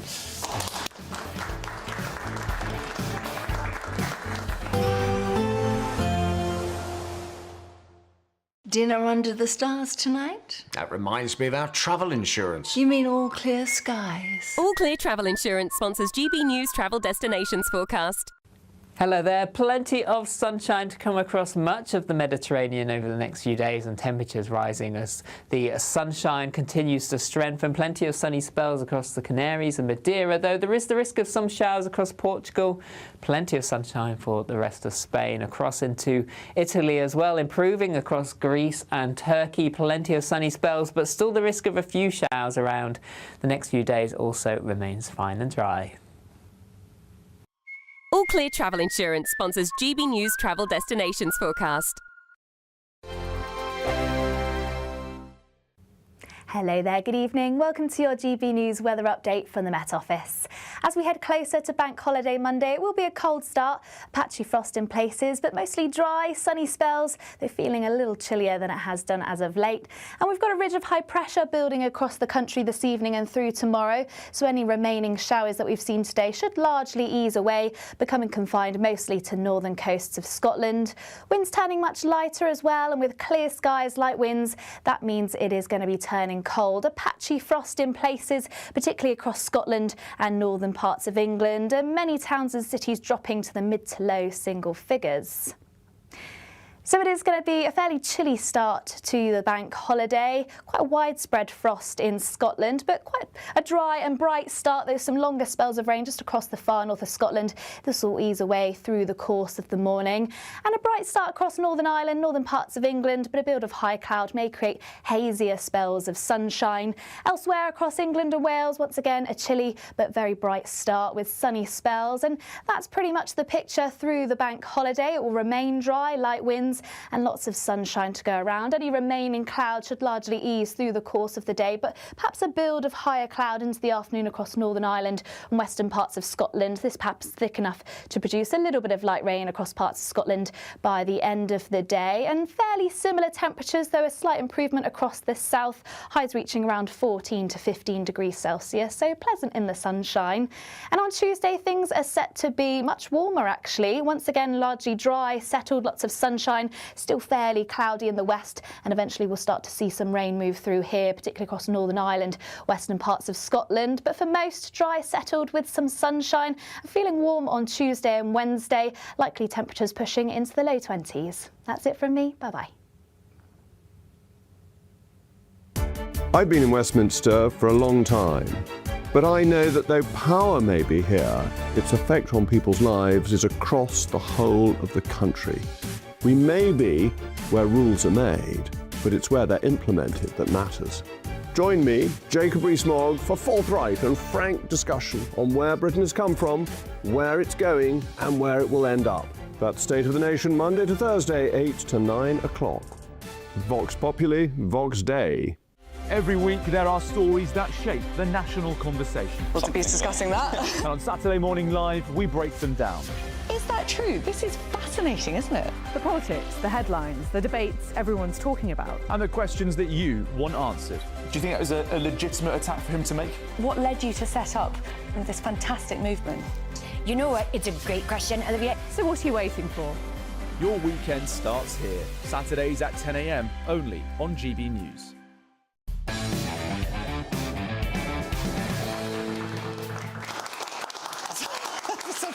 Welcome back to Free Speech Nation. The war against women continues, this time within the Women's Institute and its new trans inclusion policy. Under the updated equality guidelines, transgender women are permitted to attend WI activities. At the same time, members have been asked to sign a form confirming that they are biological women, a move that has sparked concern among some members who have described the new policy as discriminatory.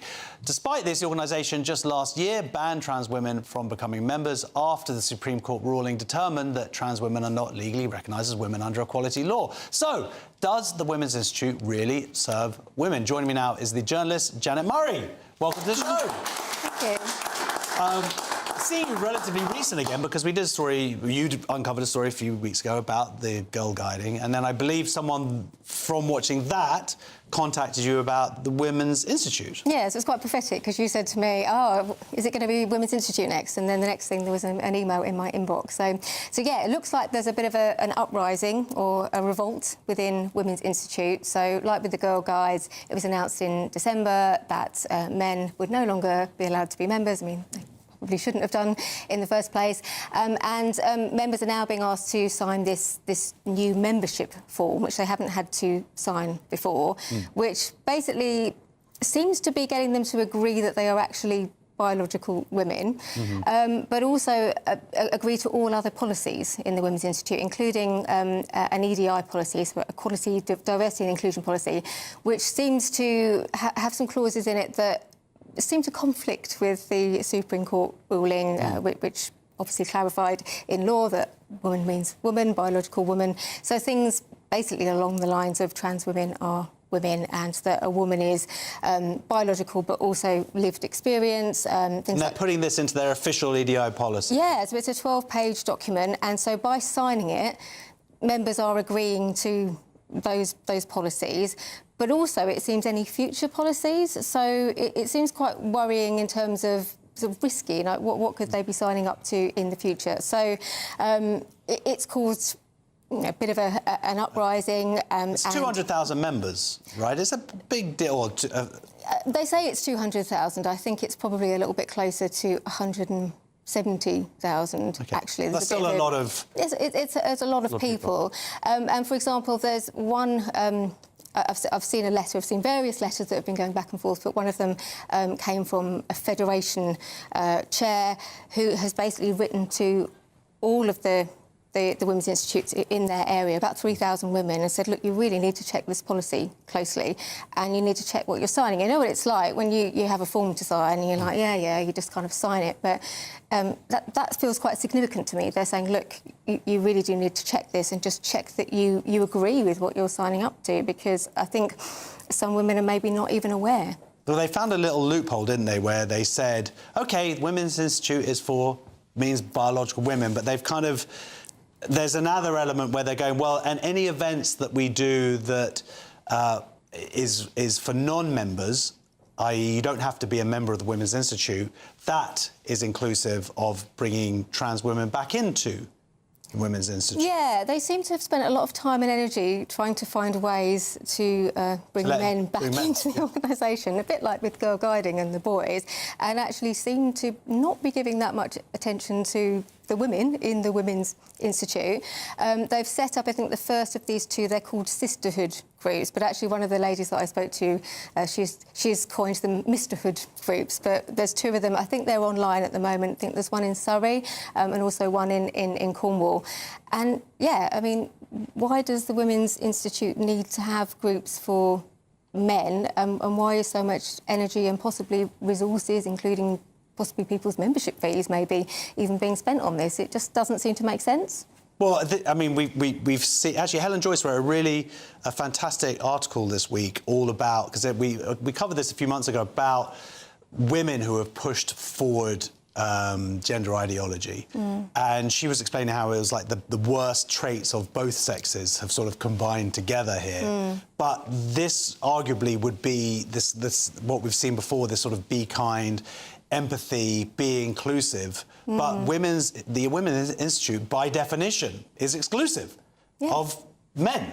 Yeah, exactly. It's an organisation for women, so this shouldn't be a question or shouldn't be up for debate whatsoever. And so, quite rightly, you know, women want their men-free spaces, if you like, just as men might be entitled to have spaces where, you know, or clubs where women aren't involved. And they shouldn't really be having to fight like this in order just to... I mean, the Supreme Court ruling last year made it really clear. You know, this should be a women's-only organisation, but it does feel like a lot of energy is being invested in, you know, looking after these men. I'm sort of imagining a lot of people at the Women's Institute who are pushing this stuff as sort of women in their 70s with kind of dyed purple hair, but not... These are tough, tough cookies, you know. Somebody said to me, actually, I was chatting in the green room to someone else about the story, and they were saying, these are women not to be messed with. You know, these are women who go out twice a week, they bake cakes, they make homemade jam, they organise walking trips, they, you know, do outreach in the community. These are, you know, women who do. But I'm thinking of the trans ideologues within the...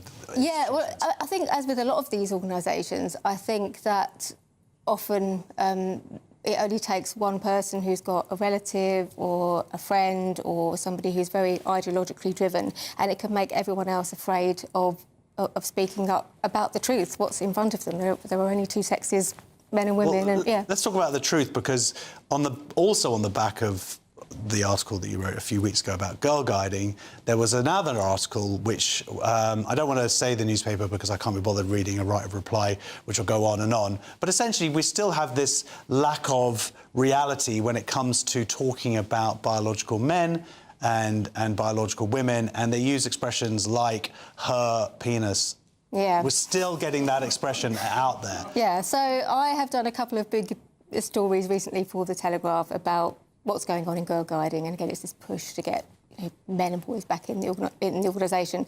So I read this article in this unnamed newspaper, and in the very first sentence it said... it was talking about a 6-year-old little boy who tried to cut off... Am I allowed to say his own... Willie. His willy. Are we allowed to say that? You have to say her willy. Her willy, yes. Yeah. Sorry, her willy.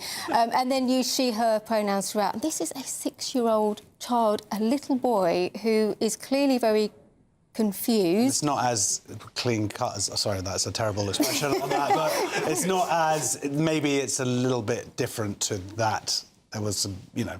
in terms of what people might be imagining, what we're talking about here. Yeah, I mean, my first thought when reading that isn't, oh, my gosh, can we get this little boy back into the guides? My first thought, I don't know about yours, as a father, is like, this is a child that needs help. Maybe this is a family that needs help. But somehow... you know, this activism has crept into journalism. You know, I trained as a journalist in the early 2000s. It was all about, you know, factual accuracy, reporting the facts, you know, being balanced, you know, making sure that you get both sides. You talked earlier about, you know, oh, I'm not going to say it because then I have to read out a right of reply. But it's something we have to think about in our work in the media, isn't it? You know, being balanced, being factual, being accurate. And it just seems like there's a disregard for it. We used to write for The Guardian. I used to write for The Guardian. And now here you are at GB News. Like me myself. Yeah. Anyway, big round of applause, please, for Janet Murray. GB News has contacted the Women's Institute for comment. Melissa Green, the chief executive of the NFWI, said to The Telegraph, following the Supreme Court judgment, we announced with deep regret that we can no longer offer trans women membership from April 2026. This does not change our long-held organisational belief that trans women are women. We are comfortable that nothing in the form or our policy documents require our members to accept any particular belief, and have had this checked with our legal advisors to ensure we are protecting the rights of all the members. So next on Free Speech Nation, the Home Secretary announces an abolition of non-crime hate incidents. But have they actually stopped? That's coming up in 2 minutes. See you then.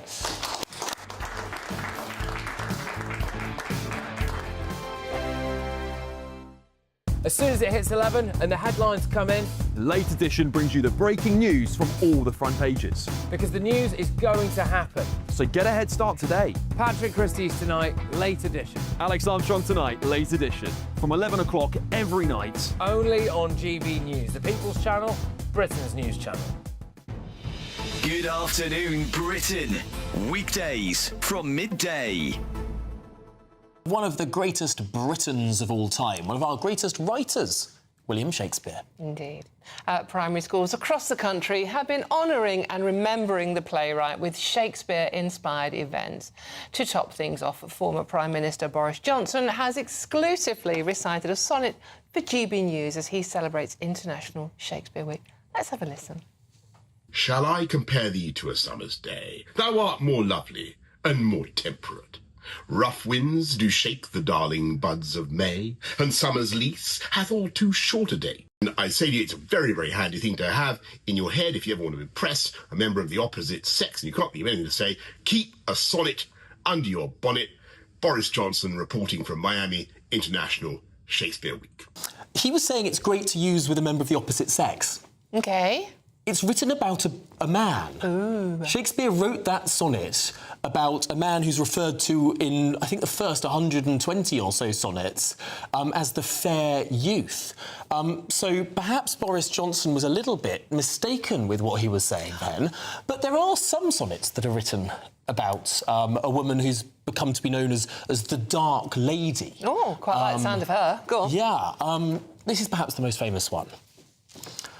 My mistress' eyes are nothing like the sun. Coral is far more red than her lips red. I like to hear her speak, yet well I know that music hath a far more pleasing sound. I grant I never saw a goddess go. My mistress, when she walks, she treads upon the ground. And yet, by heaven, my love as rare as any she-belied with false compare. Did you like that, Dawn? Are you finished? That was beautiful. That was absolutely beautiful, Tom. I could not have enjoyed that rendition more. GB News, the People's Channel. Join me, Nana Akweer, for an informative, interactive news programme with a difference. It's fun. No, he didn't say that, though. I'm so surprised. I think there's an element of truth to that. Join me from 3 p.m. every weekend, only on GB News, Britain's news channel. Breaking news, live updates, stories that matter. From the heart of the GB newsroom to every corner of Britain, with our team of dedicated journalists across the UK. GB News bulletins are there to deliver the latest news that matters to you. Bulletins on GB News, the People's Channel, Britain's news channel.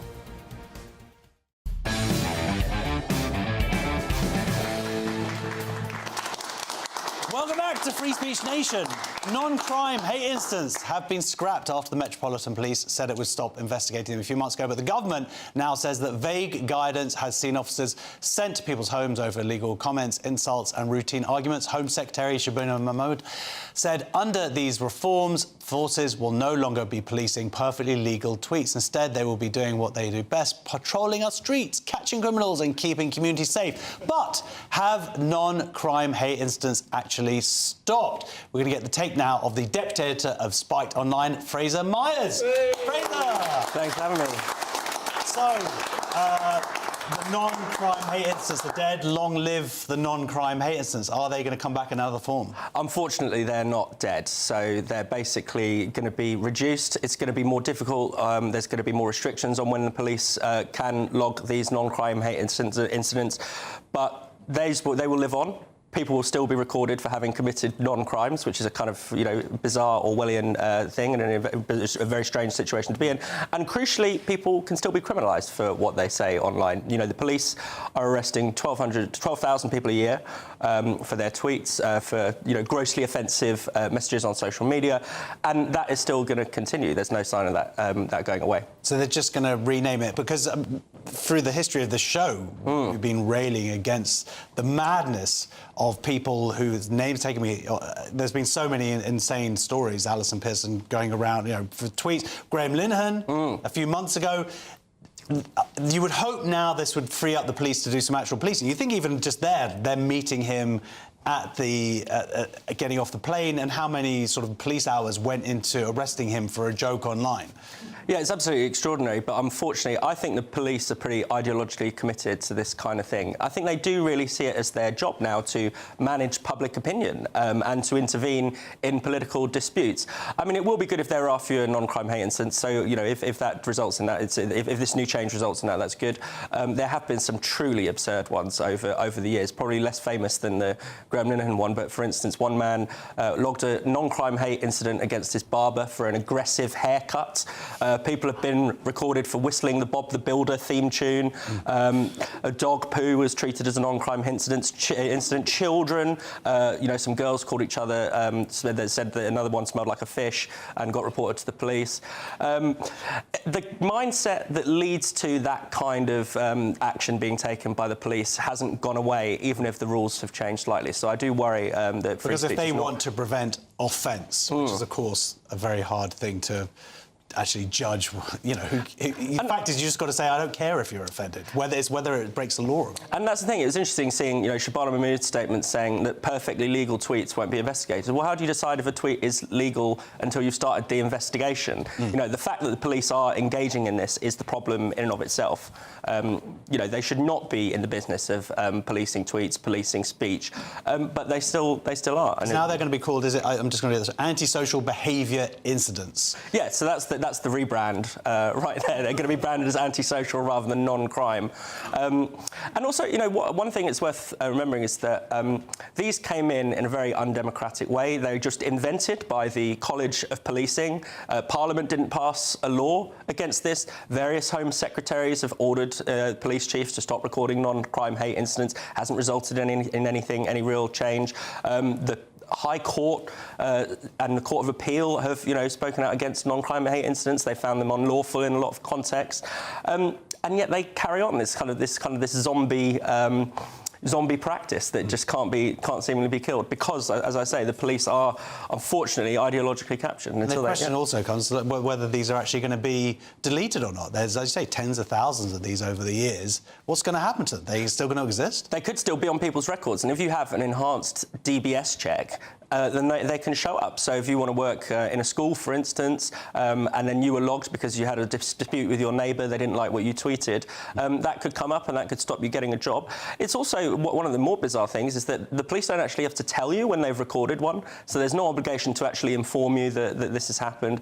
There's no way that you can actually defend yourself against it. I mean, it's a non-crime, so how do you know, so of course it doesn't go to court. And one of the bizarre ways that these were, you know, one of the rules around them previously, maybe this will change, was that there didn't have to be actually evidence of hostility. The hate could be entirely perceived in it, and also there didn't actually have to be any evidence of it taking place. It just simply could make a false allegation. I wish this was over. I sense it's going to go on and on. Big round of applause, please. Fraser Myers, Deputy Editor of Spike. Thank you also for joining us for Free Speech Nation. Thank you to my panel, Miriam, Elliott, Nicholas Desanto, all my brilliant guests this evening, and of course my audience. Thank you very much. If you want to join us live in the studio, be part of our wonderful audience, you can go to gbnews.com/tickets. Now stay tuned for the brilliant Alex Armstrong tonight.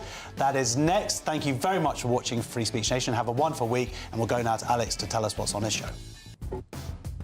Yes, a massive broadcast exclusive tonight with a Daily Express investigative journalist coming in to talk about more allegations regarding Keir Starmer and the grooming gang scandal. Trust me, some of the stuff I have to tell you tonight is going to make you feel utterly sick. It's about the treatment of some of those innocent victims. We've also got a lot of other stuff on the show, including a bit of a weird story here about these NASA scientists that have just mysteriously gone missing. 8 of them gone missing. That's all coming up on Alex Armstrong tonight. See you in 2 minutes.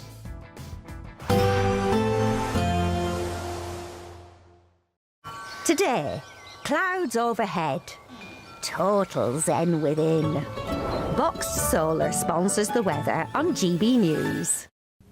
Hello there, good evening. Welcome to your GB News weather update from the Met Office. As we head closer to Bank Holiday Monday, it will be a cold start, patchy frost in places, but mostly dry, sunny spells. They're feeling a little chillier than it has done as of late.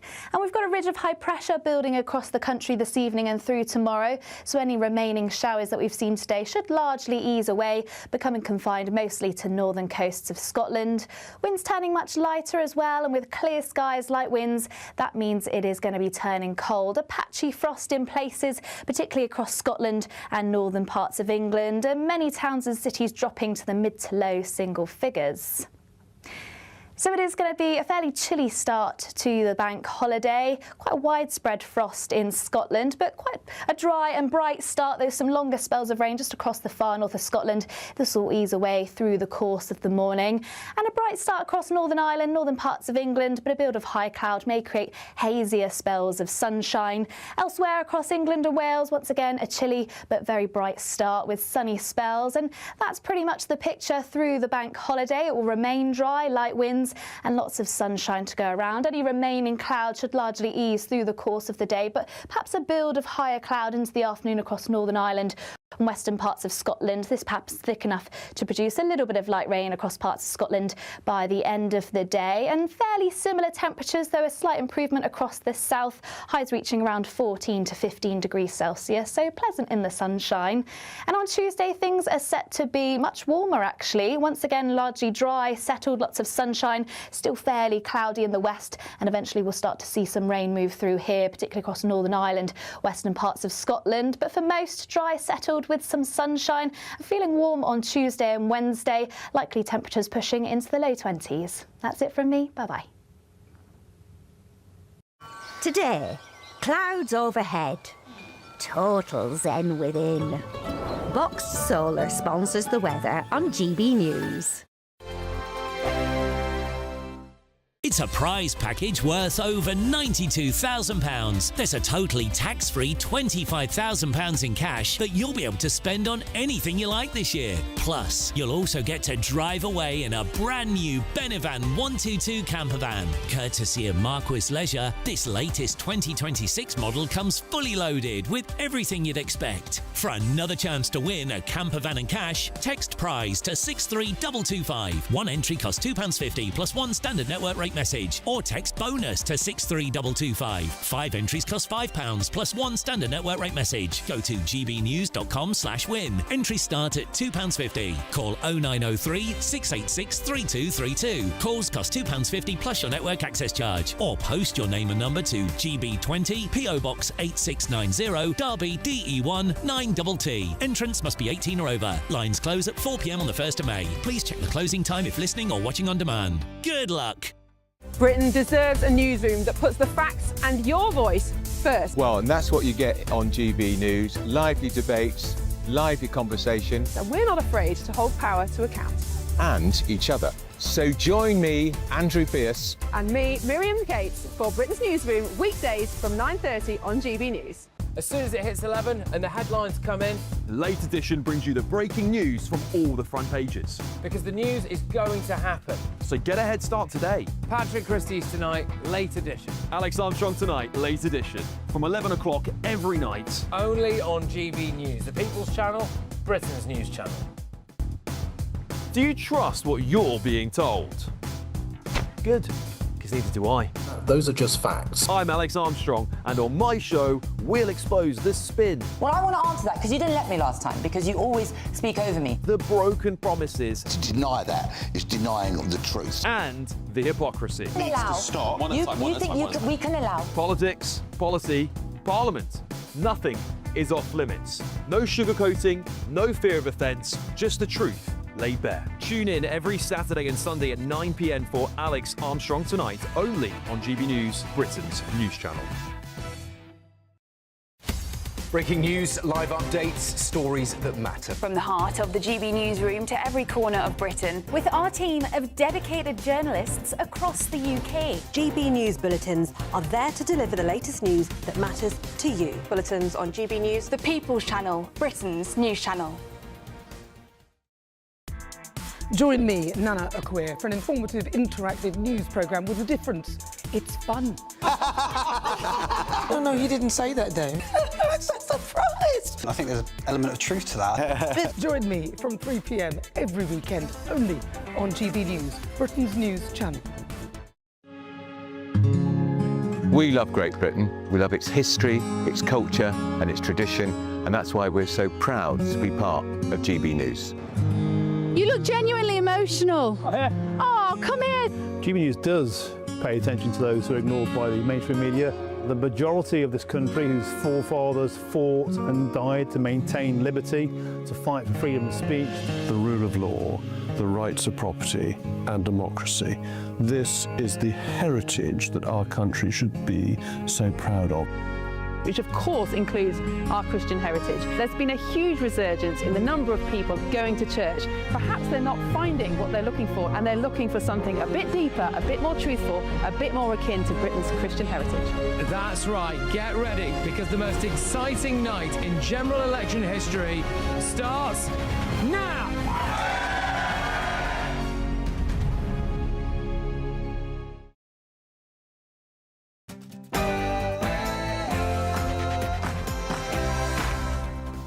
Good evening, it's 9 o'clock. I'm Alex Armstrong. Tonight, a massive broadcast exclusive that's going to leave your blood boiling. After I exposed grooming gang secrets from Keir Starmer's time at the CPS, you told me to keep going. Tell us the truth about grooming gangs, Prime Minister! Well, I kept digging, and I found something explosive. Indeed, a massive expose on the CPS under Sir Keir Starmer.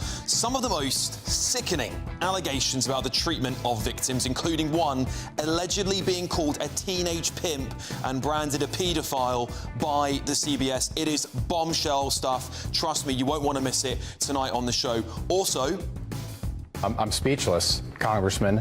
We will have you back. You should be. And I told the president, release it all. And the problem is, the people that are around the president don't know and the president doesn't know the questions to ask.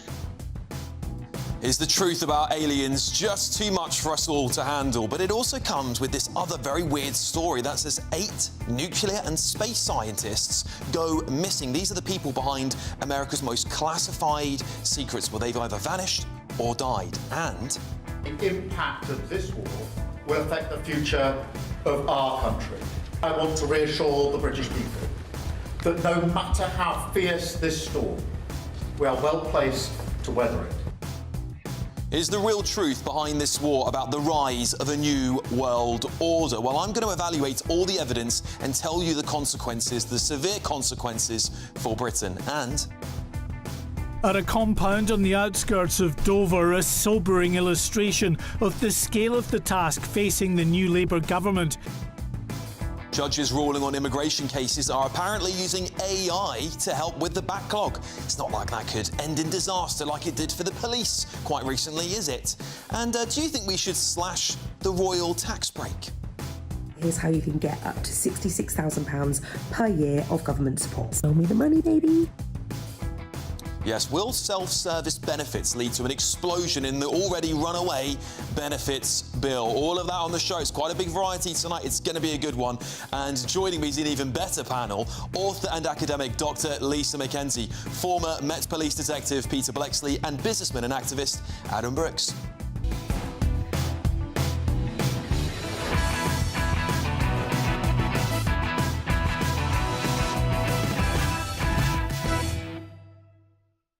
And have a little look at this, because apparently you're looking at the Instagram of a famed terrorist's grandniece. But who is her notorious relative? We'll reveal all on the show. A massive 2 hours coming up. Trust me, tonight is going to be a show like you haven't seen before here on Alex Armstrong Tonight. But first, we're going to get your news with Aaron Armstrong.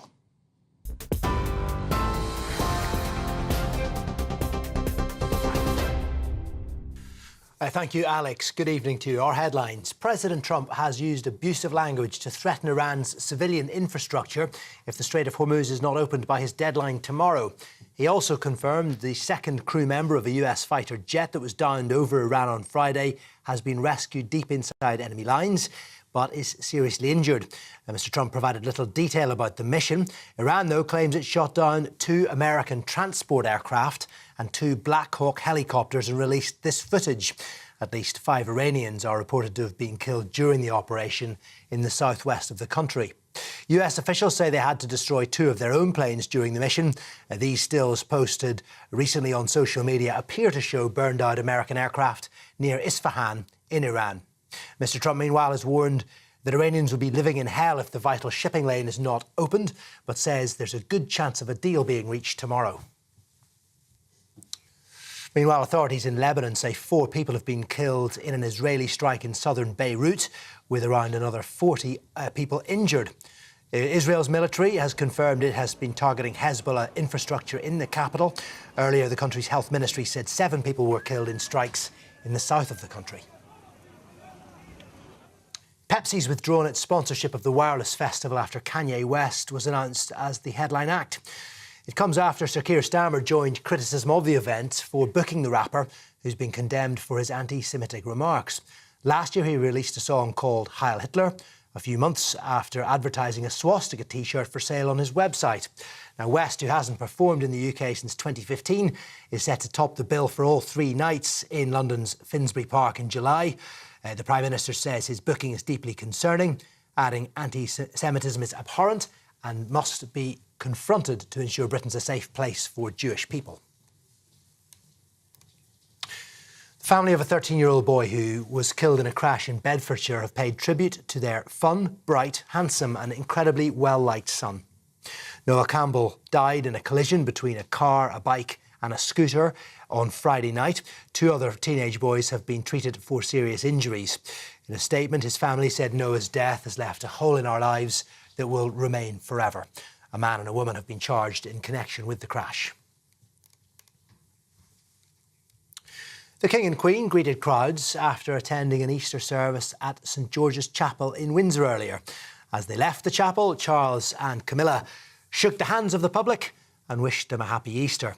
And the King and Queen were joined by the Prince and Princess of Wales and their children for the first time since Kate's cancer diagnosis in 2024. She was absent for the last 2 Easter services. Now, Andrew Mountbatten Windsor, his ex-wife Sarah Ferguson and their daughters Princess Beatrice and Princess Eugenie, who did attend last year, were absent. Storm Dave's caused disruption to road and rail travel after hitting the UK with strong winds, rain and snow, particularly in Scotland, where some train and ferry services were cancelled. Thousands of homes across Wales, Northern Ireland and the North West were left without power into the early hours of this morning because of 90-mile-per-mile-an-hour winds, but services have now mostly been restored. Several weather warnings that were in place have now been lifted. The worst of the storm has swept through the country and has moved away. And those are your headlines. You're up to date. Now it's back to Alex.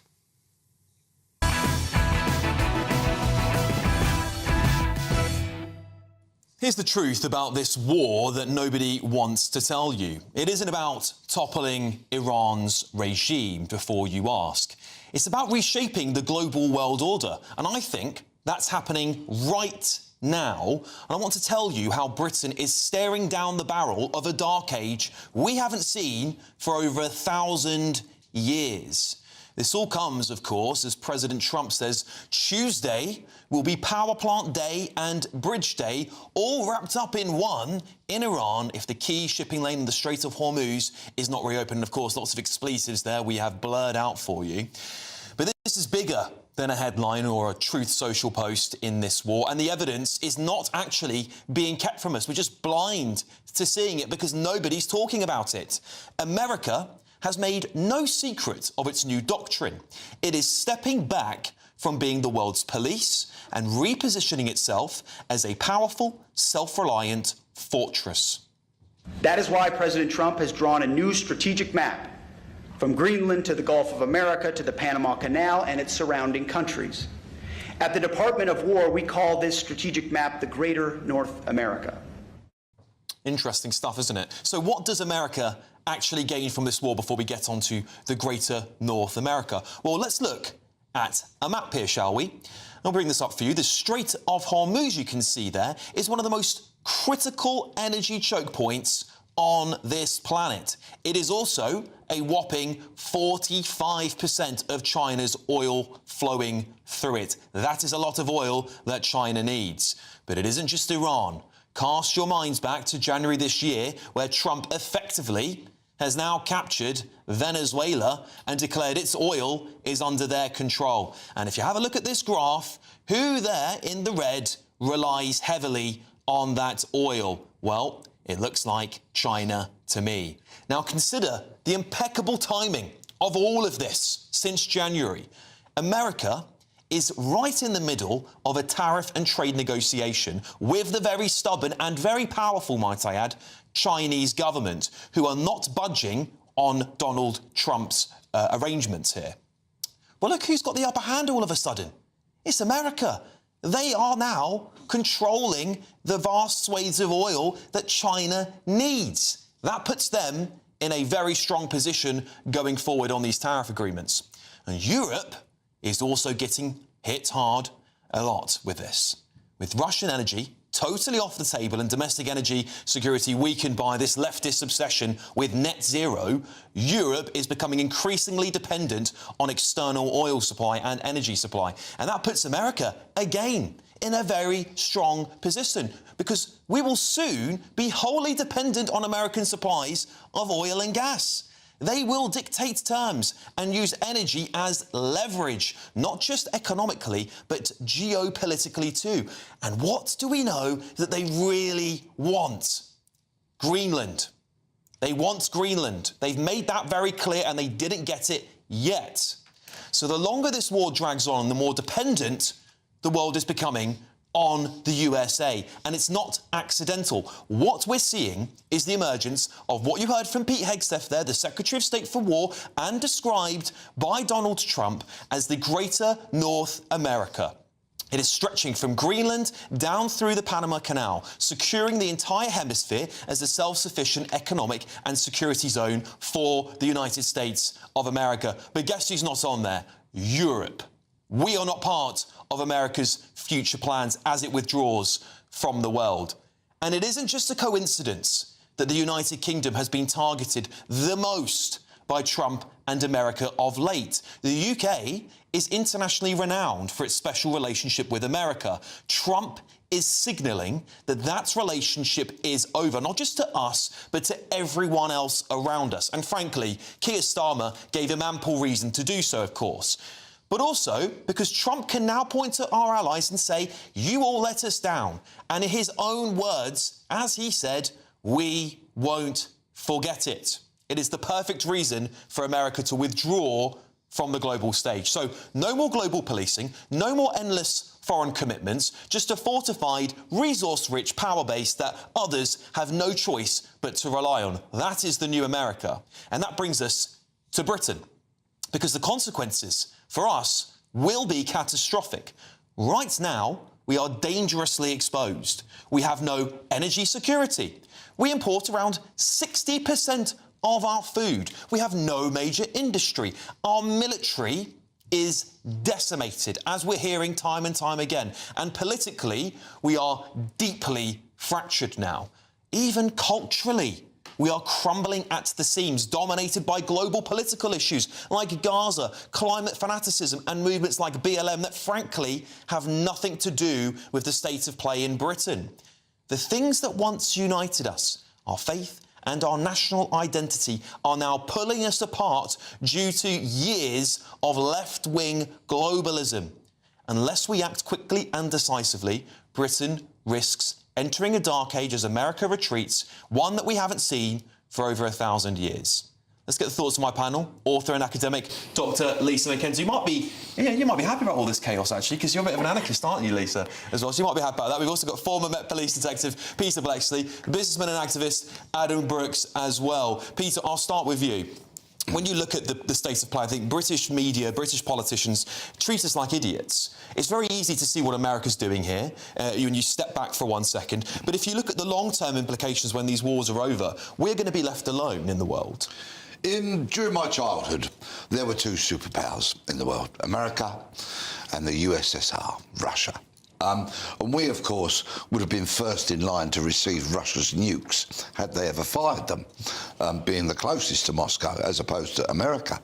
And of course, politicians, no matter who they were, prime ministers, be it Harold Wilson, Jim Callaghan, and then on to the Thatcher era, they realised the absolute importance of being firmly allied to America.